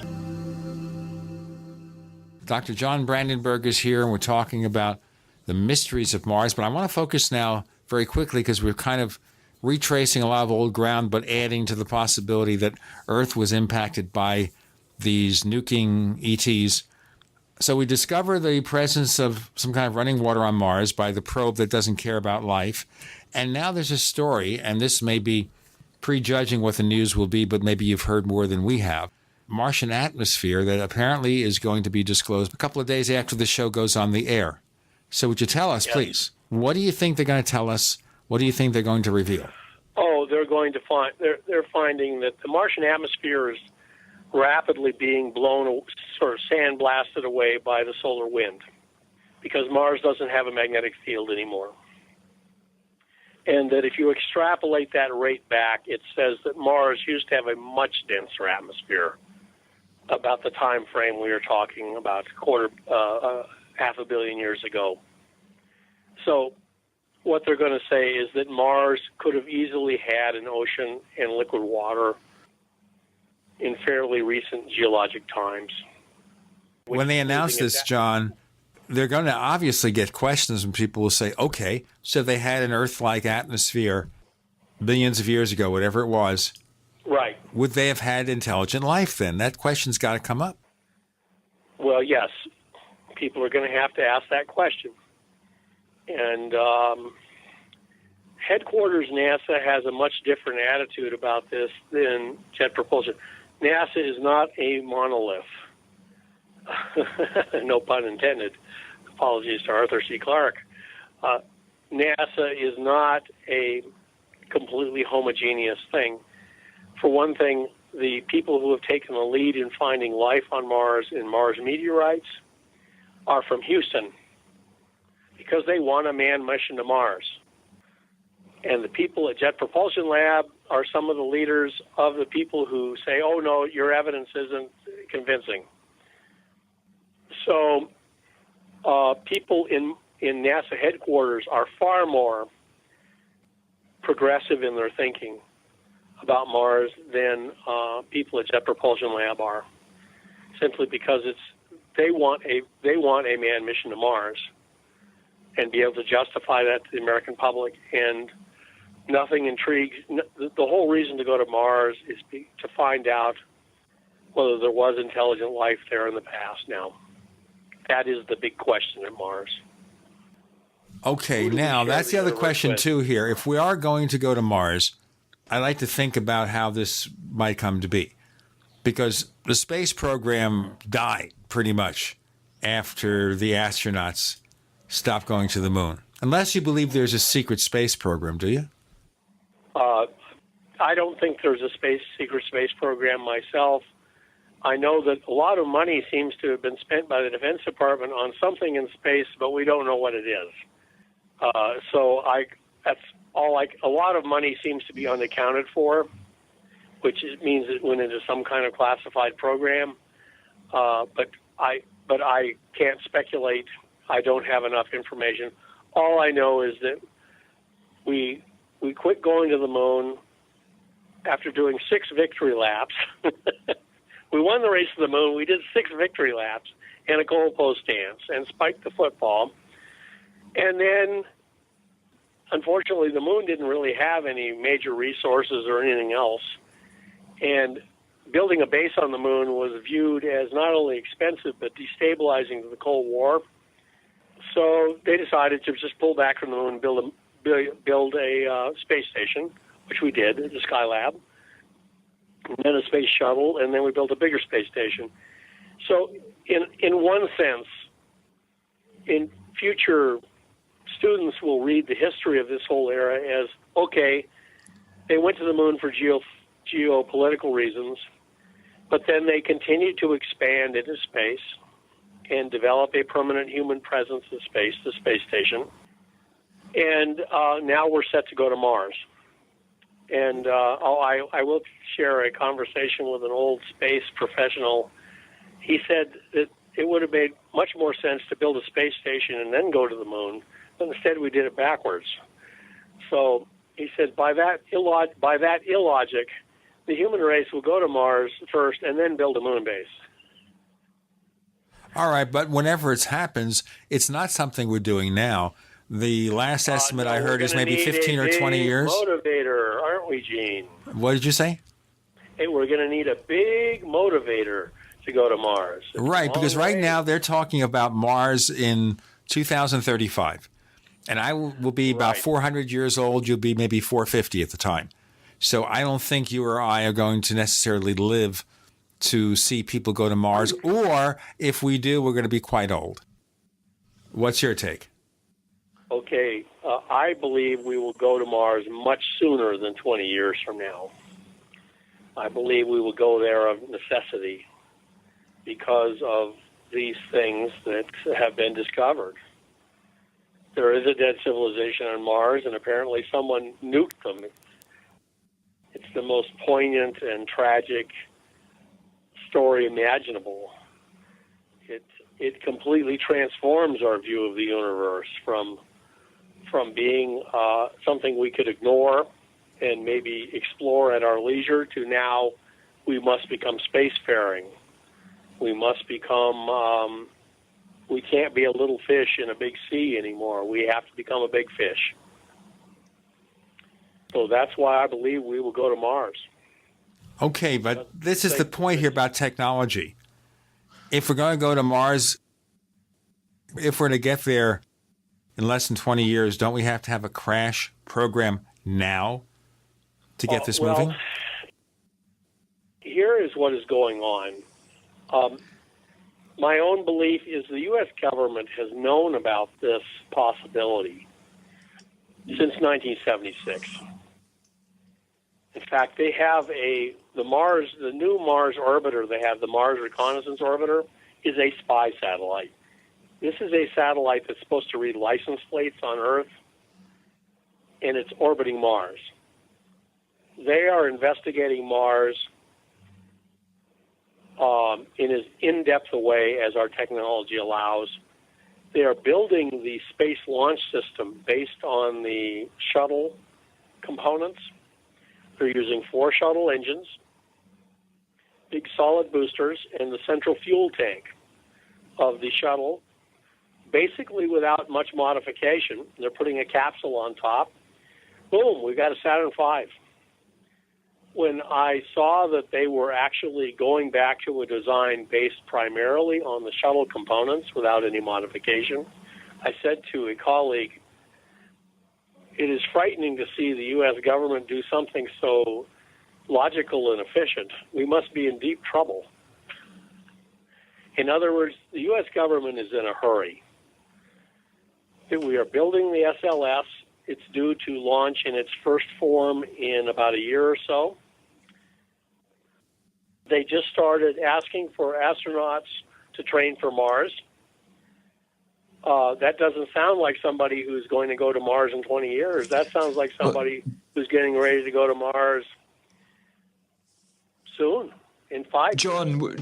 John, we've got a break coming up in a minute, but I'll just quickly jump in and sound here.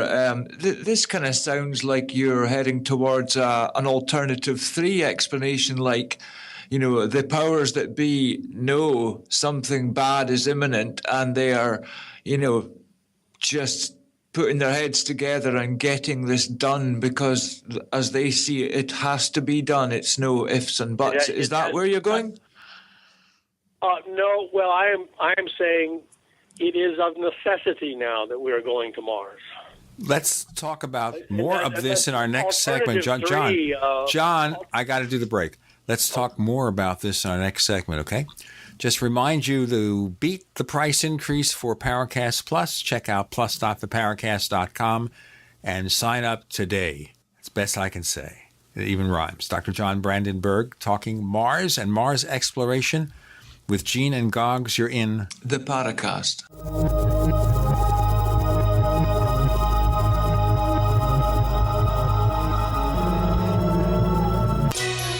Thank you for listening to GCN. Visit GCNlive.com today. Graphic Converter is the image manipulation tool for the rest of us. It does not use any database. You get full control of all your files. Want to view the images of a folder? Drag it into Graphic Converter and a powerful browser opens up to show your image files. You could use it for slideshows. You could use it to import images from digital cameras or from scanners. Need to do some image editing? You can do that too in Graphic Converter. Also print catalogs. Convert from so many formats I can't even list them. Download now to see if Graphic Converter is good for you, like 1.5 million other users. Guess what? You could save money when you buy Graphic Converter. Use the coupon code NIGHTOWL. Use the coupon code NIGHTOWL to get a special price for Graphic Converter. Go to lemkesoft.com. That's LEMKE soft.com. lemkesoft.com. LEMKE soft.com. There are hundreds of silver products on the market today, but there's nothing like the astonishing health benefits of the multi-patented One Silver Solution. Boost your immune system at a great price with our Silver Solution Liquid, starting at $12.95 a bottle. Now available in regular and extra strength. That's half the price of the leading competitors. Call 844-USE-SILVER for your free catalog, or go to onesilversolution.com. onesilversolution.com. There is only one Silver Solution. We use mobile devices right against our bodies every day, but growing scientific evidence has emerged showing serious health risks associated with exposure to EMF radiation emitted from these devices. The solution is Defender Shield, the most effective mobile radiation shielding ever developed. Defender Shield blocks virtually 100% of EMF radiation from cell phones, tablets, and laptops, and starts at just $64.99. Buy now at DefenderShield.com. For 10% off, use promo code GCN. DefenderShield.com, the worldwide leader in mobile radiation shielding. So you've got to take a state construction license exam or certification. Can't decide on what books or what chapters to study? Discover right now how you can eliminate unnecessary books and wasted study time. At contractorexam.com, our study materials zero in on state-required test topics in an effective, multiple-choice format. So whether you're a plumber, electrician, general contractor, or other construction-related trade, contractorexam.com will help get you prepared. Visit us at www.contractorexam.com today. Thousands of people seeking home security get ripped off every day, and the home security industry wants you to believe that's your only option. They've got hordes of salesmen out there trying to scare you into signing one of their long-term contracts. You get stuck writing huge checks month after month with no way out. It's robbery by contract, and it can cost you thousands. But there's a better way to protect your home. Simply Safe Home Security. Simply Safe has no contracts. None. You'll get award-winning 24/7 protection. Security professionals watching over your home, ready to instantly send police to the rescue for just $14.99 per month. That's less than half what most companies charge. Protect your home the smart way. Visit simplysafedefense.com today for an exclusive 10% offer and get a free keychain remote worth $25. Only when you go to simplysafedefense.com. simplysafedefense.com. Hey, Berkey Guy here. Are you still drinking unfiltered tap water? Does your water contain chlorine or fluoride? Will you have drinkable water in an emergency? The Berkey Guy is here to help you remove these and other potential contaminants from your water, thus helping you drink clean, purified water. We offer Berkey water purification systems at the lowest available prices online. Don't go another moment without a Berkey system. Over the last 10 years, we've helped thousands drink clean, purified water. Join them by visiting goberkey.com or call me, the Berkey Guy, at 877-886-3653. That's 877-886-3653.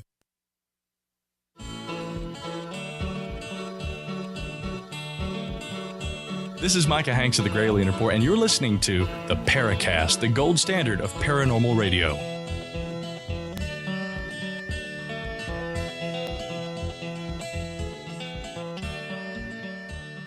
So Gene Steinberg, Goggs Mackay, Chris O'Brien on special assignment. We welcome Dr. John Brandenburg, moving from nukes on Mars to the imperative to explore it now.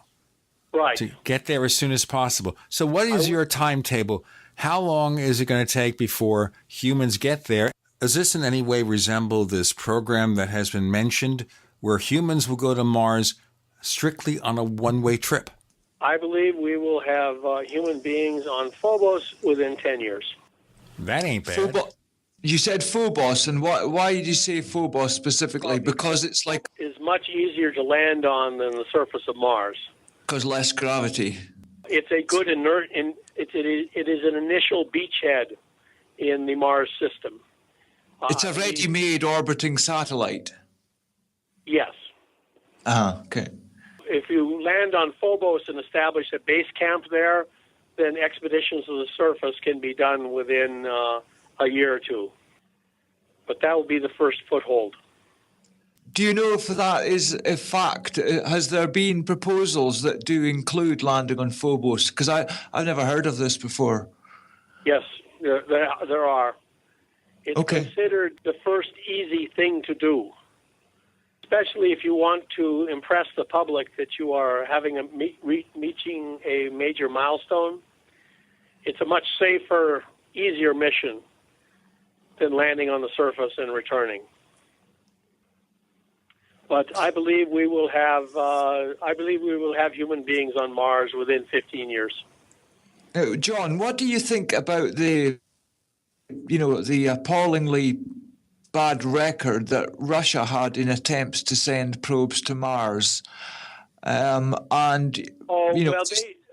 is a more difficult planet. The Russians had far more luck at Venus.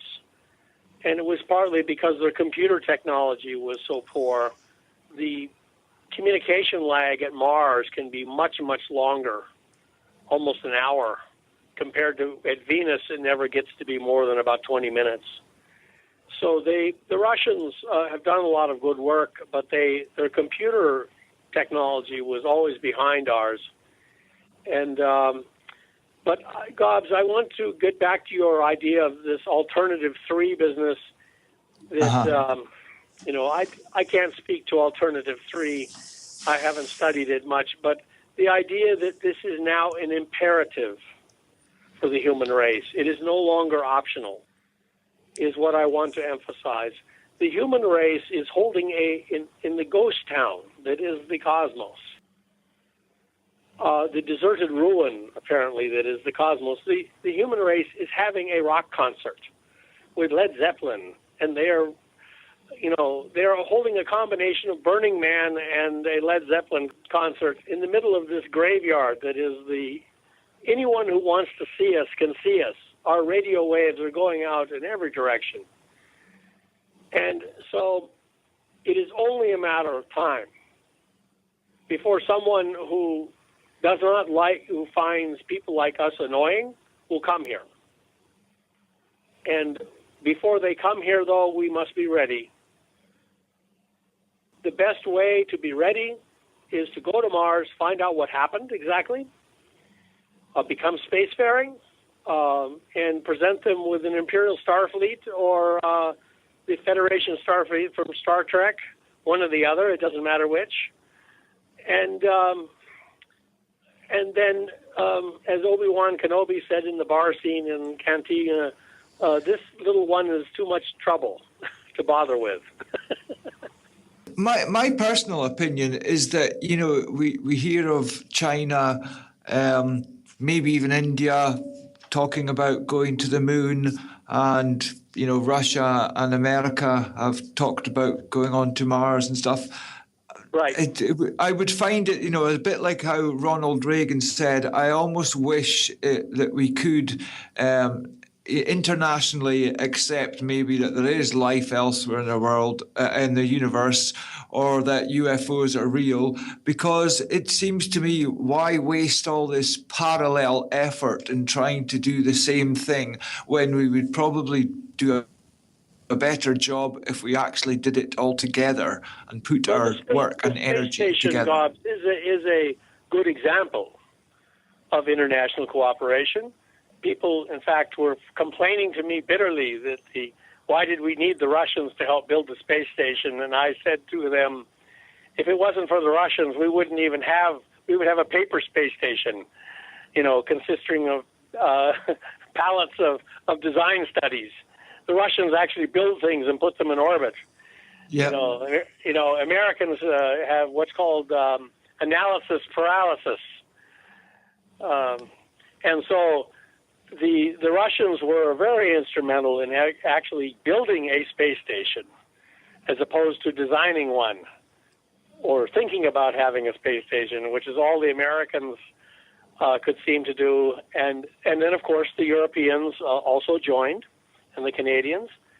So the space station serves as a example of international cooperation in space that worked out actually quite well. I think if we just extend that space station consortium to Mars, there should be no trouble. So you don't think that the current issues between Vladimir Putin and Obama or any of the American presidents is going to hurt this? I don't want to get into the politics of it, but I think it has far more to do with the personalities involved than any geopolitical rivalry. I don't think... I think we have two people who don't get along, and that's the root of that. I've been to Russia myself. I actually speak Russian passably. Russia and the United States have always been geopolitical partners traditionally, not rivals. So I think it'll be fine. Especially if I'm on a space mission and something goes wrong, I would much rather have a few cosmonauts on board than some other people, simply because the cosmonauts know how to fix things in an emergency, because they've gone through so many. Because they're dealing with a lesser technology. Right. Well, also, the Russians tend to... the Russian design philosophy is, that... The Russian philosophy is, if it ain't broke, don't fix it. That's right. Once they find something that works well. That's right. The AK-47 is an unfortunate example of that. The gun always shoots. Our military rifle, the M16, is notorious for jamming if it gets any dirt in it. Imagine going into a war zone and finding dirt in your gun. It's, the Russians, though, they know anything the Russians build will operate on Mars. No, I totally agree with you, John. I just think, that we should be trying to extend a hand to, imagine we could bring in the manufacturing power that China and India now have. Instead of having parallel programs. I believe all of these people will be invited in a vast consortium to join in this effort. Maybe not in the initial missions, but certainly in the settlement of Mars. This will become very international because we have to be. We will have to stand unified against a hostile universe. We already know the universe is dangerous.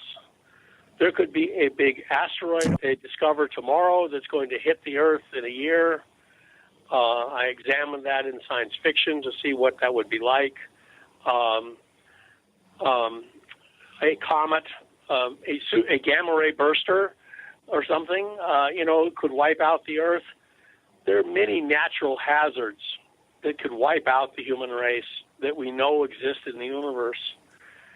Now we have added another one, that the most dangerous thing for intelligent life in the universe may be other intelligent life. And, of course, this is quite consistent with the warnings of Stephen Hawking. He knows better than to know that the universe is a much better and kinder and gentler place than this planet. There's a lot more to talk about as we try to figure out the best way, possibly, for humans to explore Mars, particularly with the Americans and the Russians. And remember, of course, that on Star Trek we have Ensign Chekhov, right? Ensign Chekhov. Of course, I don't really think they developed Ensign Chekhov's character all that well on the original Star Trek. I think he was featured in one episode, by the way, where he meets a former girlfriend of his. We also have Dr. John Brandenburg, who's not an ensign, so far as I can tell. We've got Goggs Mackay and Gene Steinberg. You're in the Paracast.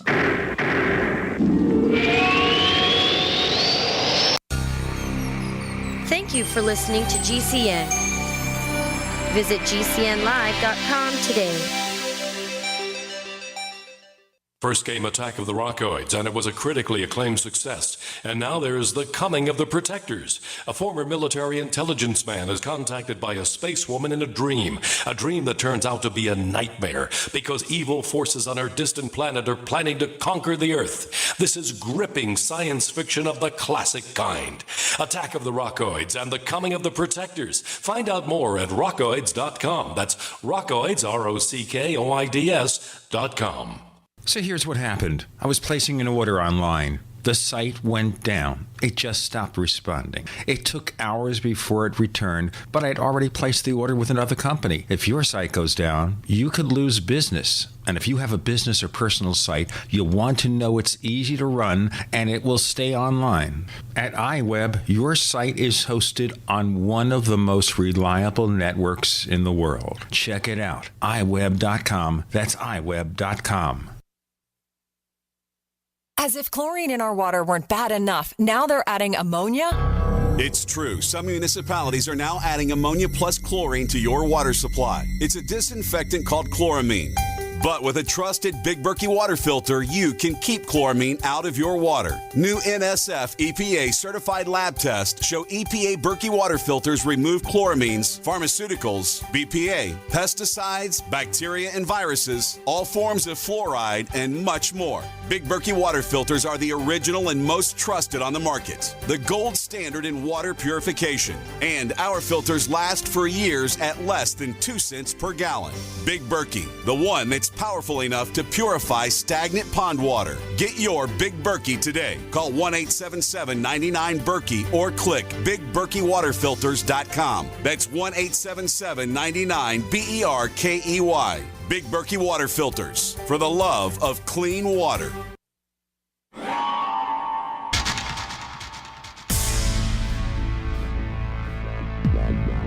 Welcome back to the Paracast, the gold standard of paranormal radio. And now, here's Gene Steinberg.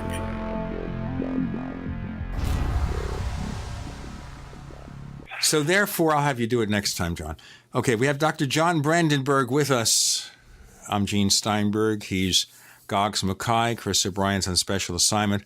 And we're trying to assemble the space program here. So ideally, it's the Americans and the Russians and the Chinese aren't going to be involved, or what? The rest of the some Europeans should tag along, and the Chinese space program though it has, made some notable accomplishments, I think, like the Chinese economy, is much hyped and overblown.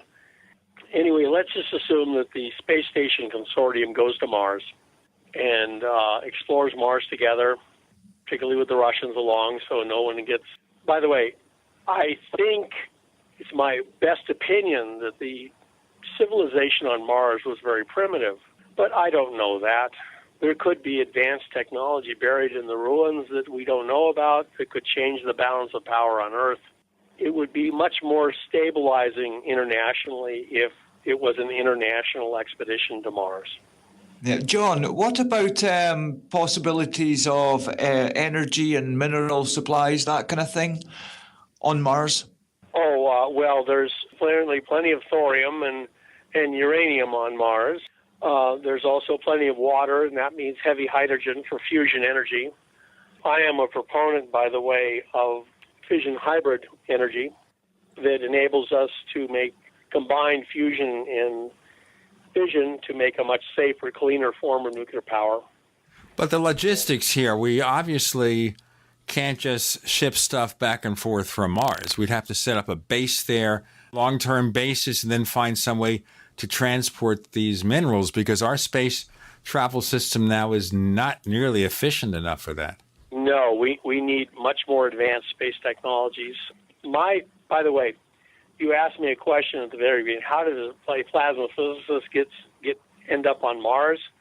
Well, that was not my original plan. My original plan was to work on the unified field theory in the path of Einstein, trying to see if we could use strong electromagnetic fields to modify gravity for propulsion and various other applications. And I've continued working on that all during this period. So I have many publications on that. It's called the GEM unification theory. So I believe there will be breakthroughs in space propulsion that will enable us to get to Mars much quicker now than we can now.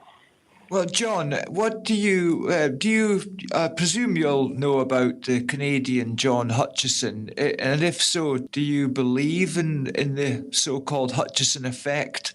If something like the Hutchison effect is out there. Right now, I've consulted quite closely with the EagleWorks people at NASA who are running the shared-like device where you fire microwaves into a kind of cone-shaped chamber, and you achieve thrust from that. Just by pushing it, really? It's like pushing it, yes, and it's. I have actually presented a paper at a conference where I explained that using the unification theory I've worked on. They're basically using electromagnetism to directly modify space-time. And so people ask me, well, where's the reaction? Isaac Newton's third law says if you're going to have a push, something has got to be pulled someplace. And I said that's the Earth. The Earth and the electromagnetic field in the container are connected by the Earth's gravity field, curved space-time. And that is providing the momentum conservation. So anyway, there's great, very exciting things that are coming along. I think I did see a brief video of the Hutchison effect, but so many things were flying around, and it wasn't quite clear what the effect was. There were many effects visible. So, but something like that, I believe we will understand and harness and turn into a propulsion technology. Well, bottom line, black projects, do you think maybe somebody somewhere has really stumbled onto anti-gravity? Because, as you probably well know... There are rumors to that effect. Sorry, the public sort of face of anti-gravity research just disappeared in the 1950s, and that, to me and a lot of other people, just kind of indicates that it was forced from public view, probably because it was going somewhere. Oh, God. Even Einstein complained. He was working very hard on a unified field theory to unify gravity and electromagnetism, and he complained that the government seemed to be discouraging him from pursuing his research in the United States. And he speculated that this that he might be interfering with some kind of classified effort.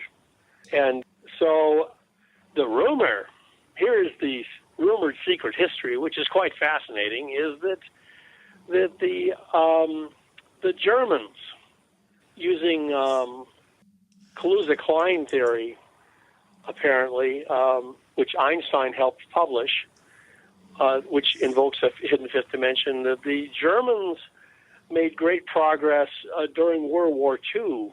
The Nazi bell. The Nazi bell, and then that they did not have power sources that were light enough to power it, so all they could end up doing was just having things tethered by power. Obviously, it didn't win the war for them. We can be sure of that. And so they ended up producing only basically an engineering test vehicle that needed a big power cord to fly, and then this was sold basically to the United States in return. Well, in fact, they say the SS general in charge of the project rounded up all the scientists and engineers, had them all shot, and so that he was the only person. Is that Reinhard Gehlen or Kamling, I guess. Anyway, one of those monsters, and he managed to bargain for a clean escape to Argentina in return for turning over all of the technical details to the United States government. So then, and of course, there are rumors that the human researchers received several important hints from crashed vehicles of various sorts that were acquired by various governments. And then that, to make a long story short, that by 1980, in the Reagan administration, that the United States actually using ultra advanced jet turbine technology with turbo alternators to generate large amounts of electric power with a very small amount of weight, were able to make flying machines. So basically, what you're saying is that in World War II, the Nazis didn't have a miniaturized enough electricity source, but now the best they could do was connect a big generator to a big airplane engine and run it that way. And then I'm sure an aerodynamic engineer looked at the whole setup that could not lift its own weight, and said, well, if you would just connect the airplane engine to a propeller, we could fly this whole thing. Yeah.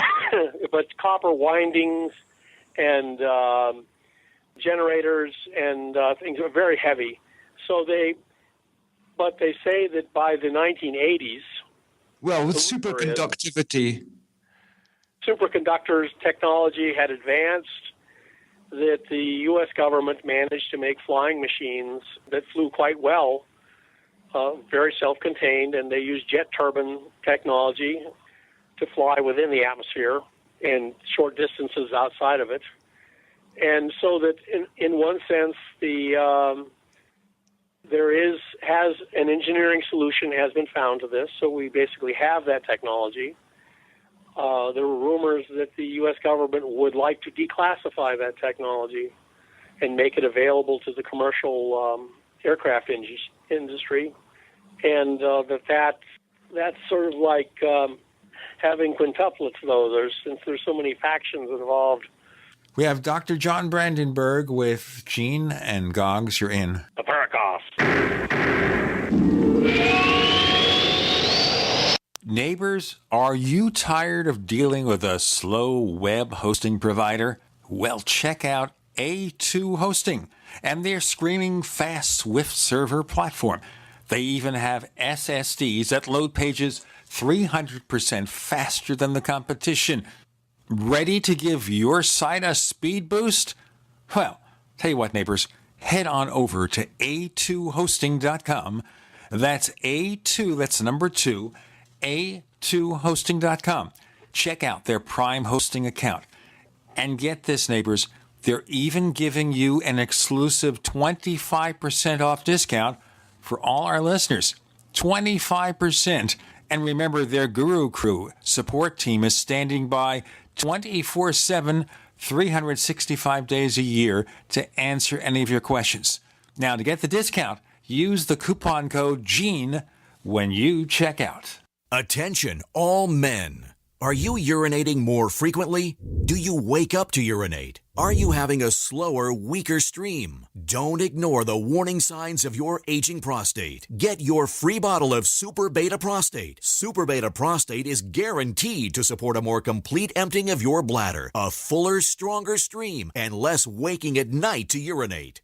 Super Beta Prostate is a product that I really like. I endorse it. I use it myself. I was very pleasantly surprised that Super Beta Prostate helped me fairly quickly. Super Beta Prostate is formulated with a natural plant enzyme called beta-cytosterol. It's so powerful, you'd have to take 100 saw palmetto pills to get the same sterols as just one Super Beta Prostate tablet. Don't ignore the warning signs of your aging prostate. Call now to get your free bottle of Super Beta Prostate. Call 1-800-853-1203. That's 1-800-853-1203. 800-853-1203.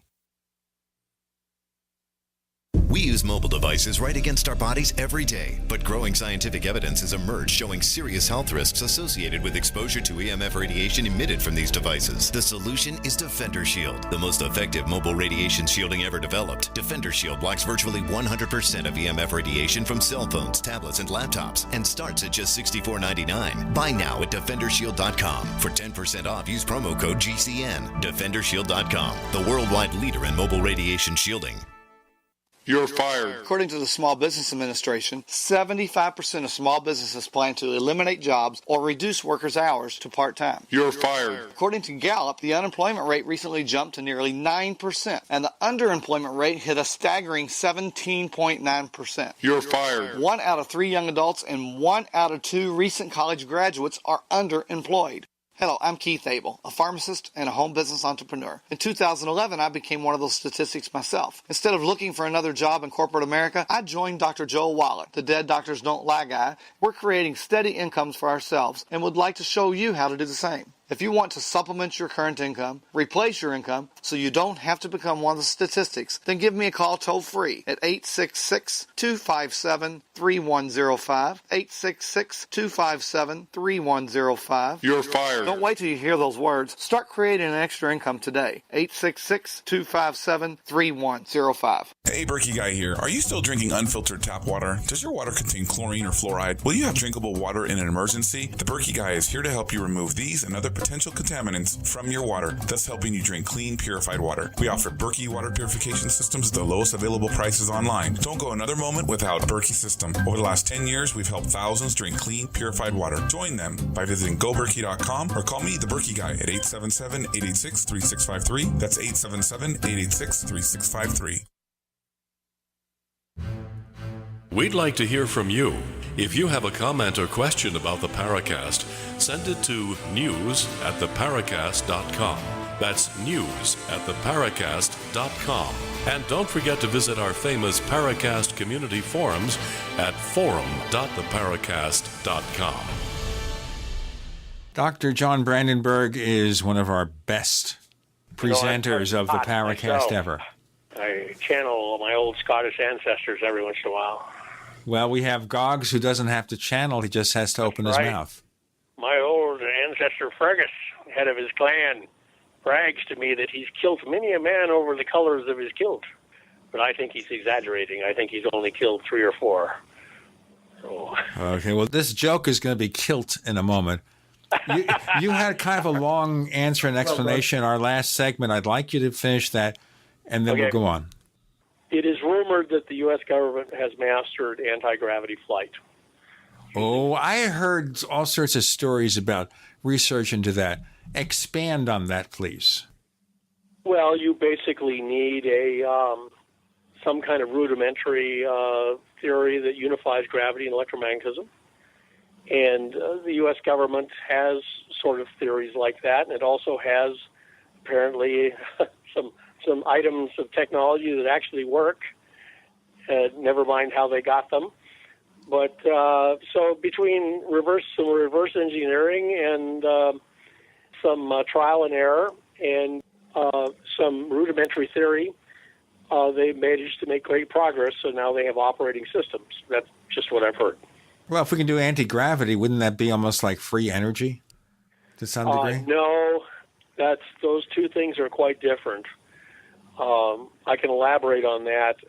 According to the theory that I've worked on, which was developed partly by Andrei Sakharov, if you want to harness energy from the zero-point fluctuation spectrum predicted by quantum mechanics, which, by the way, was Einstein's discovery, the best example of having a free energy generator is to have a miniature black hole and began feeding it trash from around your house. And as the trash falls in there, it vaporizes and gets hot, and you can generate electricity from that. And it's like a little shop of horrors, finally. You have this little thing that you constantly feed, keeps saying, feed me, feed me, feed me. It's paying your electric bills, but eventually it's going to eat your house and ultimately your entire planet. That is free energy from the zero-point fluctuation. So we don't want that kind of free energy. Much better to use fusion energy. So, John, but if the U.S. government has some kind of working anti-gravity, then what we're kind of wanting to go to here is it should obviously make getting into orbit and breaking away from the Earth's gravity to go to Mars. Then obviously that's a lot easier to use these kind of methods rather than rocket propulsion. Yes. And if we could use all the kind of, the size of these ships, if we could use that for supplies rather than just pure solid rocket fuel, just make the whole going to Mars and starting a base there so much easier. That's true, especially for high-value cargoes. Like many technologies, when they invented gas turbine technologies for ships, steam turbine technology for ships did not disappear. Gas turbines are used for very high-speed warships, but steam turbine technology is used for larger ships. Parenthetically, I just want to ask this. Some years back, didn't Chrysler try to sell a gas turbine car? Yes. Periodically, people have tried to do things like this. Gas turbines are really good for aircraft and even for tanks, where you need a lot of power from a small, lightweight package. But for other applications, they're not quite practical at all. They consume a lot of fuel. So I'm just saying that it's possible that since we've been building rockets now for almost a century, and it's basically reduced to sheet metal technology, putting 100 tons into Mars orbit using a big rocket may be much cheaper than bringing it with even anti-gravity technology. The anti-gravity technology would be used to carry people there much more quickly. But if you don't care when something arrives, you would probably use a big rocket, at least for the near future. So all of these things may factor in to getting us to Mars far more quickly than we anticipate. Assuming we haven't reverse engineered something from UFOs. Well, like I said, the government is reported that it had some working technology that it acquired, and whenever I would ask how would they acquire it, and they would say, don't ask. So no questions asked in that department. Obviously, there is the UFO. That would presume a lot of things. If there were aliens flying around us with anti-gravity technology, and then that meant that we had some, that would mean that we either had traded with them or shot some of them down, or they'd crashed by accident. And from the reports I've heard, the aliens here are very accident prone. So it's all. I wrote a science fiction novel on this because it's very. As I complained to one fellow in the UFO field, Don Ecker, I said the problem with this field, Don, is there are no facts. As a scientist, I like to have facts. Data, real data, and there isn't any. All we have are reports and rumors. And so, the funniest thing I heard was that the Russian versus the American attitude toward UFOs during the Cold War, and how the Russians may have acquired some UFO hardware, was the Russians assumed any strange flying object over their country during the Cold War was American. So they would scramble the Red Air Force to go chase it.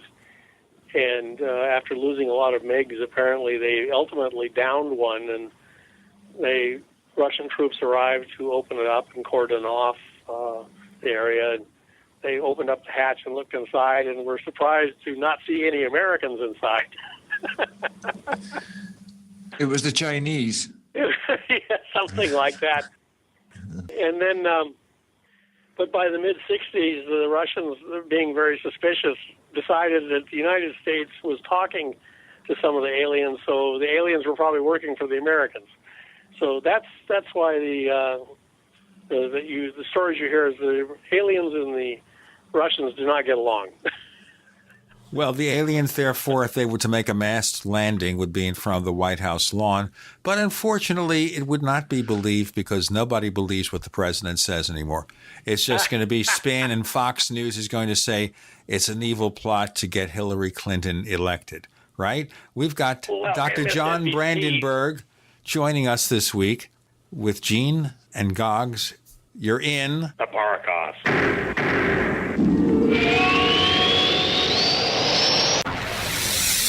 You are listening to GCN.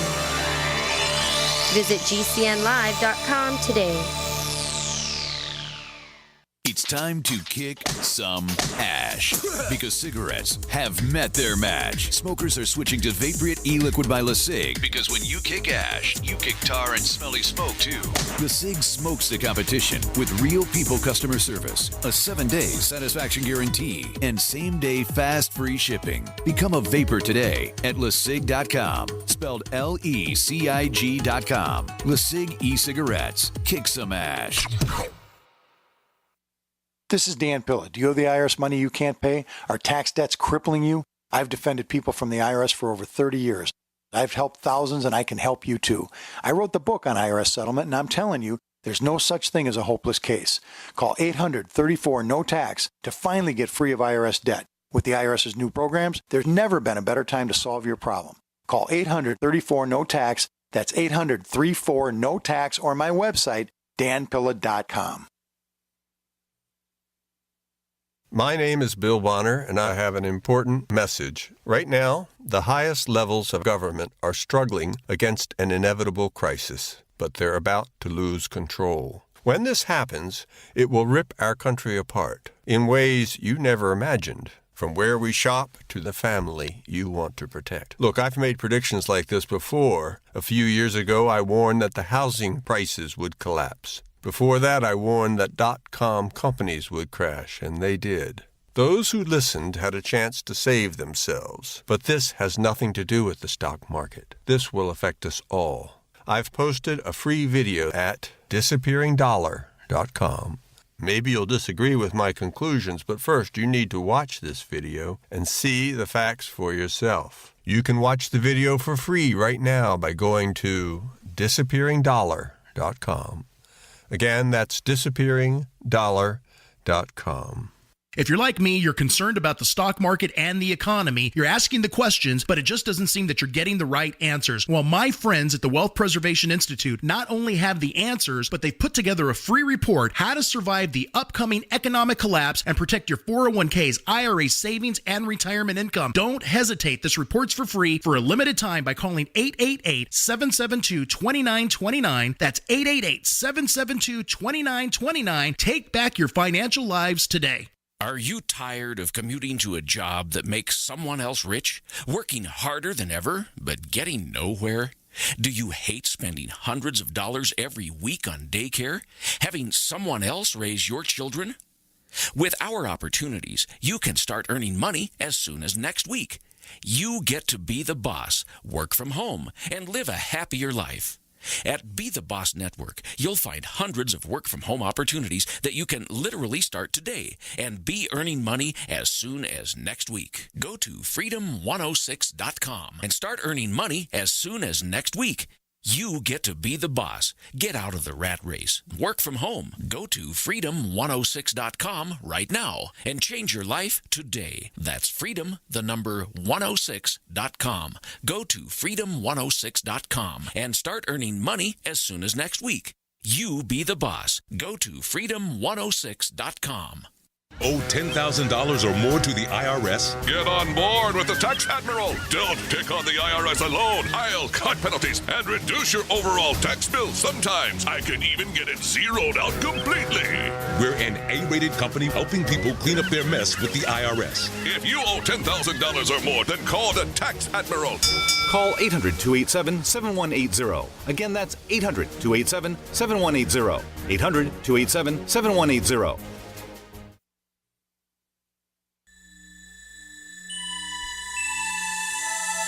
This is Jacques Vallée. You're listening to the Paracast, the gold standard of paranormal radio.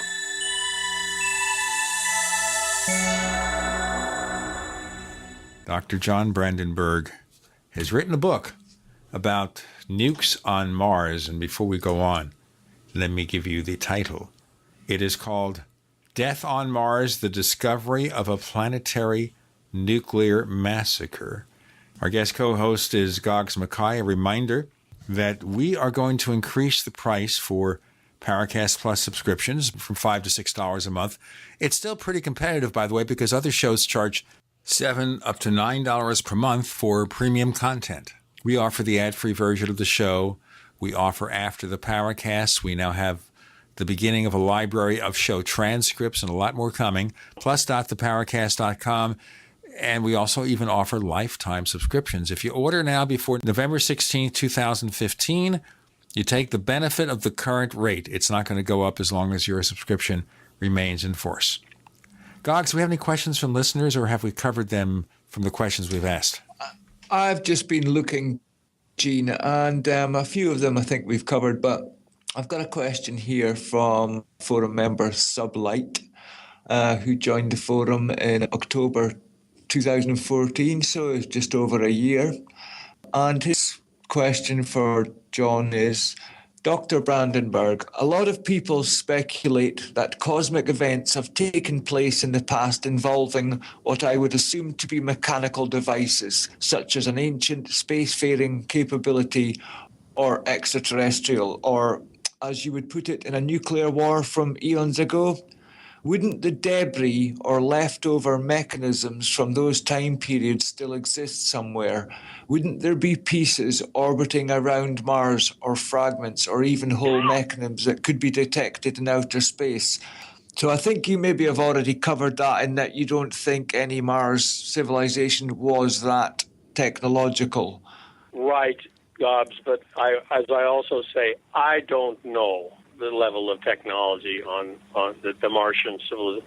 I am convinced that civilization exists, but I do not know precisely what its technological level was. The best working hypothesis right now is that it was not advanced. And since we have received no reports of any kind of orbiting mechanisms around Mars, and the pictures of Phobos and Deimos don't look like anything artificial, I would assume that that's all a fairly consistent story. But like I say, it is only a working hypothesis that the civilization was primitive, based on an Earth reference model. So what do you think about this interesting episode that I'm sure Don Ecker's probably talked about it with you? This photograph from the Martian surface taken from one of the Russian probes. Oh, yes. That had this, huge ellipse huge elliptical shadow that was present for, I don't know, an hour or so on the surface, that it kind of just had to be a real large object. I don't believe it was any kind of camera malfunction. Yeah, I mean, it was discussed in the magazine that all us space people read in this country. It was called Aviation Week in Space Technology. It was also called Aviation Leak. And they discussed at length the object being photographed by the Phobos, but then refused to show any pictures of it. So it was widely reported in this country that, yes, the Phobos had the last images from the Phobos probe were of a large cylindrical object approaching it. And unfortunately, those pictures were not widely distributed publicly in this country. Of course, the only people who would have been able to see them were the Russians. They chose not to spread them around. The only theory offered in aviation, the aviation magazine, was that it was perhaps a fuel tank from earlier in the mission that had been ejected and had followed the craft to Mars, which is, I'm being polite in just saying that is an absolutely ludicrous theory. Believe me, I'm very charitable. That's a ridiculous idea. A fuel tank could follow a spacecraft to Mars like a lost dog chasing a car. Yeah. So, John, what about if we move out further in the solar system into some of the other planets? Do you have any kind of particular interest in, what's going on with some of the... If we believe, once you have found a dead civilization on Mars, you have to start looking at everything with new eyes. Instead of ignoring things that may look like a wrecked space station or old abandoned facilities on Ceres, for instance, instead of like we have those bright spots on Ceres, that they can't seem to identify despite having all of the sensors on the Ceres probe. If it's water, why don't they just say it's water vapor? Water vapor is very easy to spot, from its infrared signature. And the fact that they won't give what are we to assume, that the bright areas are not part of elements recognized from the periodic table?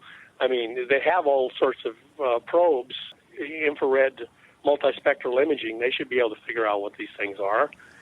And so if we find a dead civilization on Mars, which we have found, and which obviously apparently was destroyed by another more technologically advanced spacefaring race, then the moment you find anything like the bright spots on Ceres, the first thing you should investigate as to whether it might be an abandoned space facility or something, or an abandoned mine from some other spacefaring species from long ago. You have to assume that other species have been in the solar system, perhaps mining resources or just having military bases or something, and just go looking for them. Now, let me ask you a fast question here before we go on, John. I know Goggs is waiting in the wings for a question. All right. So if we have a spacefaring race setting up a base, say on Mars, there's a base there. ET is there. All right. So when we send our dumb little probes, like the Mars rover, lands there looking for rocks, ET is just going to ignore it or hide if they have to. Well, you have to look into science fiction scenarios, basically, to figure out what does a more advanced race that is perhaps here in perhaps as a very small outpost here, and this local species, the human race, is getting very rambunctious and sending probes around, and it's beginning to really crimp your operational abilities. We are orbiting around the moon, the Lunar Reconnaissance Orbiter, which can read license plates on the moon. It's very, very difficult to do anything on the moon if you're an advanced race with a base there, that the U.S. government is not observing constantly. And as far as a rover on Mars, of course, you've noticed they have observed strange lights in the distance. Sooner or later, Murphy's Law would indicate they're going to just photograph something artificial in the distance. Of course, it probably will never make it out of the lab at Jet Propulsion, the imaging lab at Jet Propulsion Lab. Yeah, it could have happened already. It could have happened already. And so I think if there are ETs in the solar system operating right now, they certainly don't want any trouble or contact with us directly. I certainly understand that. I understand we have Dr. John Brandenburg explaining why ET doesn't want to deal with us. I don't blame them. With Gene and Goggs, you're in the Paracast.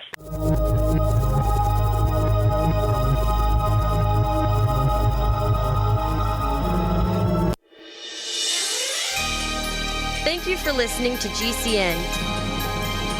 Be sure to visit GCNlive.com today. Graphic Converter is the image manipulation tool for the rest of us. It does not use any database. You get full control of all your files. Want to view the images of a folder? Drag it into Graphic Converter and a powerful browser opens up to show your image files. You could use it for slideshows. You could use it to import images from digital cameras or from scanners. Need to do some image editing? You can do that too in Graphic Converter. Also print catalogs. Convert from so many formats I can't even list them. Download now to see if Graphic Converter is good for you, like 1.5 million other users. Guess what? You could save money when you buy Graphic Converter. Use the coupon code NIGHTOWL. Use the coupon code NIGHTOWL to get a special price for Graphic Converter. Go to lemkesoft.com. That's LEMKE soft.com. lemkesoft.com. LEMKE soft.com. There are hundreds of silver products on the market today, but there's nothing like the astonishing health benefits of the multi-patented One Silver Solution. Boost your immune system at a great price with our Silver Solution Liquid, starting at $12.95 a bottle. Now available in regular and extra strength. That's half the price of the leading competitors. Call 844-USILVER for your free catalog, or go to onesilversolution.com. onesilversolution.com. There is only one Silver Solution. Paid non-attorney spokesperson Adam Pulaski of the Pulaski Law Firm with principal office in Houston, Texas is the attorney responsible for the content of this ad. This ad is not legal advice, and the choice of a lawyer should not be based solely upon advertisement. Services may not be available in all states. Attention Xarelto users. If you or a loved one took Xarelto and suffered a serious bleeding event, you may be entitled to financial compensation. Xarelto is a popular prescription blood thinner used to prevent blood clots and protect patients from strokes. These serious bleeding events have led to numerous cases of hospitalization and even death. Phone lines are open 24/7. Call 800-261-0937. That's 800-261-0937. A lot of people's lives and bodies are out of balance. AlkaVision Plasma pH drops optimize pH level and get rid of harmful waste and acid. Just a few drops in water restores vibrance and energy and gets you back in balance. Now order 2 bottles and get $10 off your order. Sign up for monthly auto shipping and save 25%. Call 800-518-7615 or visit alkavision.com. Alkalize your body. Supercharge your health at alkavision.com. Don't complain about your cable bill going up and up and up. Do something about it. Grab a pencil and jot down this special number, 1-855-905-MyTV. The more cable TV rates go up, the better digital satellite TV looks. Say goodbye to the cable guy and get more of your favorite channels in 100% digital quality for less money. Call 1-855-905-MyTV. Sign up for packages starting as low as $19.99, and there's no equipment to buy. You get free HD TV upgrade, a free DVR upgrade, and free professional installation. You control what you watch when you watch it. Record your favorite shows, pause and rewind live TV, even skip the commercials. Watch local channels too. At just $19.99, what are you waiting for? Pull out your major credit or debit card. Call 1-855-905-MyTV. 1-855-905-MyTV. Say goodbye to the cable guy. Cut costs and get more. 1-855-905-MyTV. 1-855-905-MyTV. Hi, I'm Dr. Sam Nussbaum with the Anthem Foundation. Premature birth is the leading cause of death of babies and disabilities for children. That's why we support the March of Dimes to help mothers have full-term pregnancies and healthy babies. Join us in supporting cutting-edge research, treatment and outreach to help moms during their pregnancy and give every baby a healthy start in life. Learn how you can help at marchofdimes.org.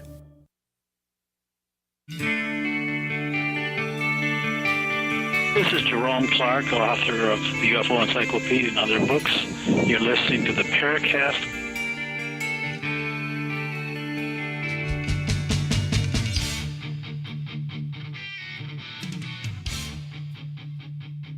Goggs Mackay is our guest co-host. I'm Gene Steinberg, Chris O'Brien on special assignment. Dr. John Brandenburg is here, and we're talking about the mysteries of Mars.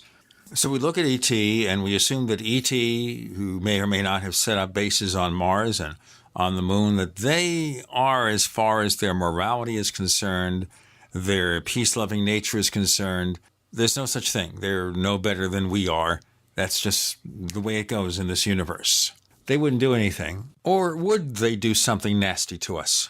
Most people are not aware of what was at Roswell, New Mexico in 1947. Do you guys know what was stored there? The 509th. All of the nuclear weapons on Earth. So the U.S. government, when the Roswell incident occurred, was confronted with the fact that someone was here basically scouting our most important strategic weapons, and would have had to have made drawn the worst possible conclusions about that.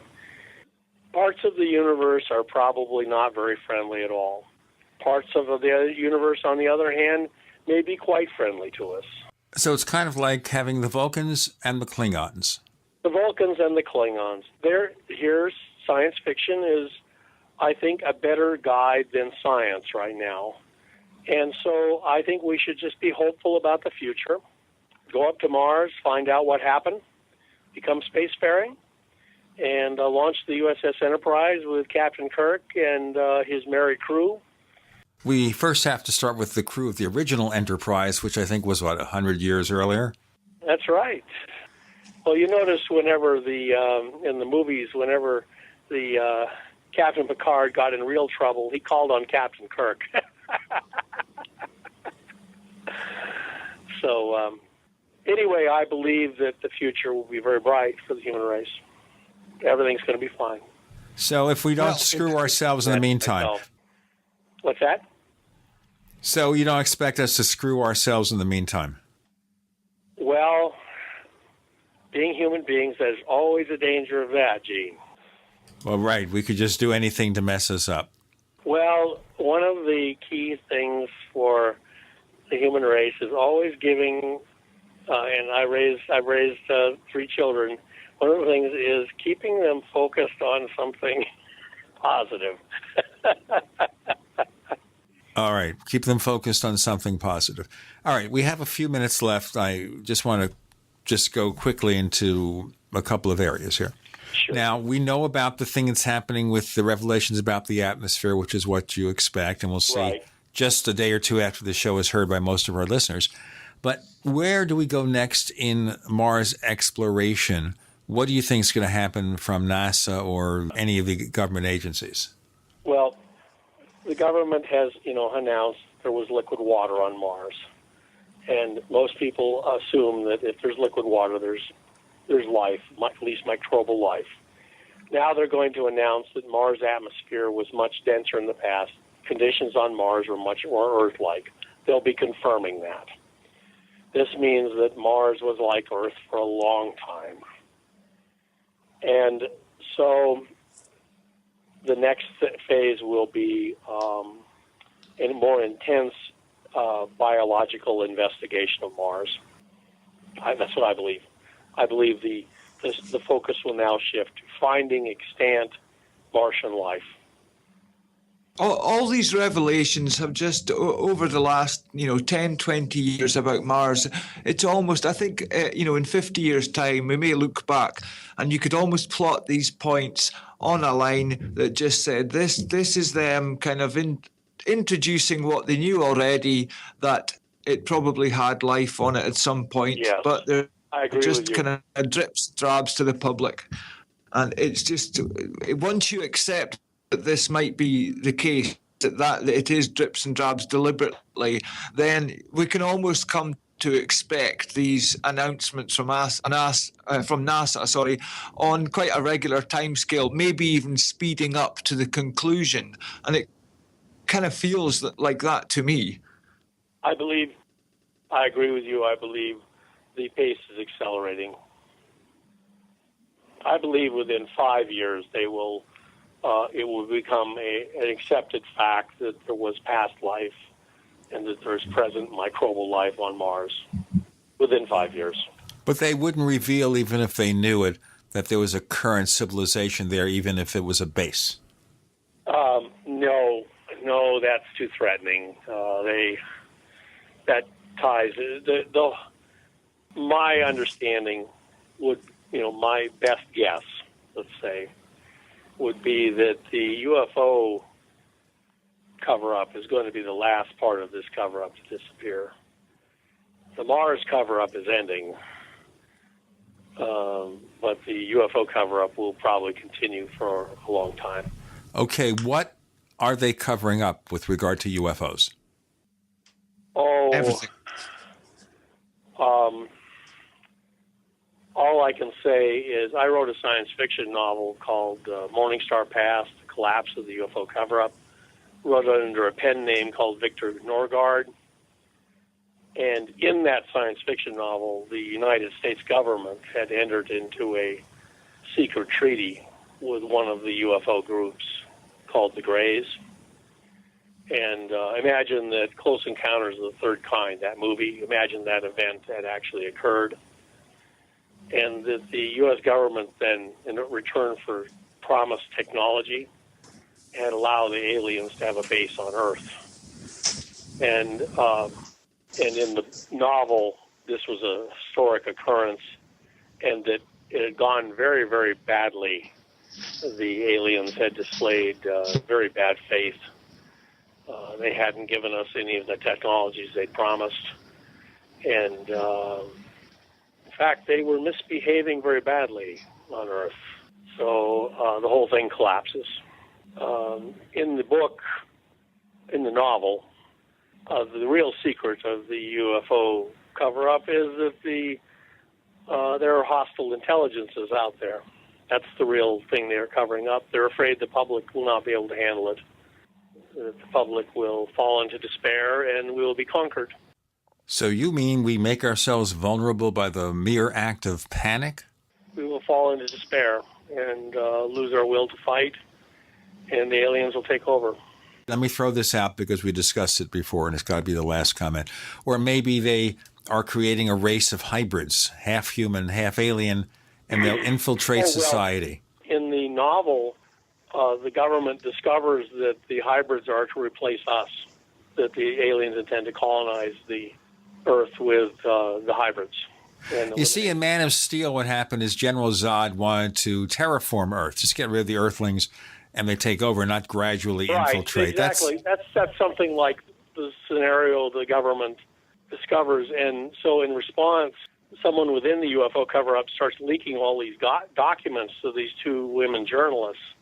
And they blow the lid off the UFO cover-up. They managed to bring it down within 6 months. I wonder how that will play in reality. Dr. John Brandenburg, can you tell our listeners where they can check out more of the stuff that you do? Okay. Yeah, the theme of the UFO cover-up novel is absolute secrecy creates absolute power. But Death on Mars, not science fiction, real science. We'll check it out. Check out the Paracast on Twitter. That's what we're known as, the Paracast. One word, no dots, underscores, or anything. The Paracast on Twitter. Check for 2 Paracast fan clubs on Facebook. Choose whichever one you want. They will not go away. Check out the Paracast Plus at plus.theparacast.com, plus.theparacast.com. It is our premium service. We give you the ad-free version of this show, which you've asked for. After the Paracast, we're adding show transcripts. Videos are coming. We promise. But the rates are going to go up as of November 16th, 2015. And if you want to lock in your price now, subscribe now. Get the current price as long as your subscription stays in effect. The price will never, ever go up. It's a modest increase, but, got to cover costs. Check out our lifetime subscription, by the way, for the Paracast Plus. We give free ebooks for long-term subscriptions.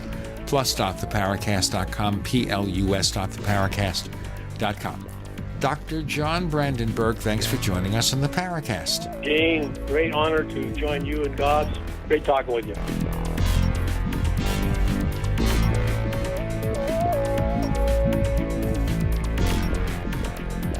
The Paracast, featuring Gene Steinberg and Christopher O'Brien, is a copyrighted presentation of Making the Impossible, Incorporated.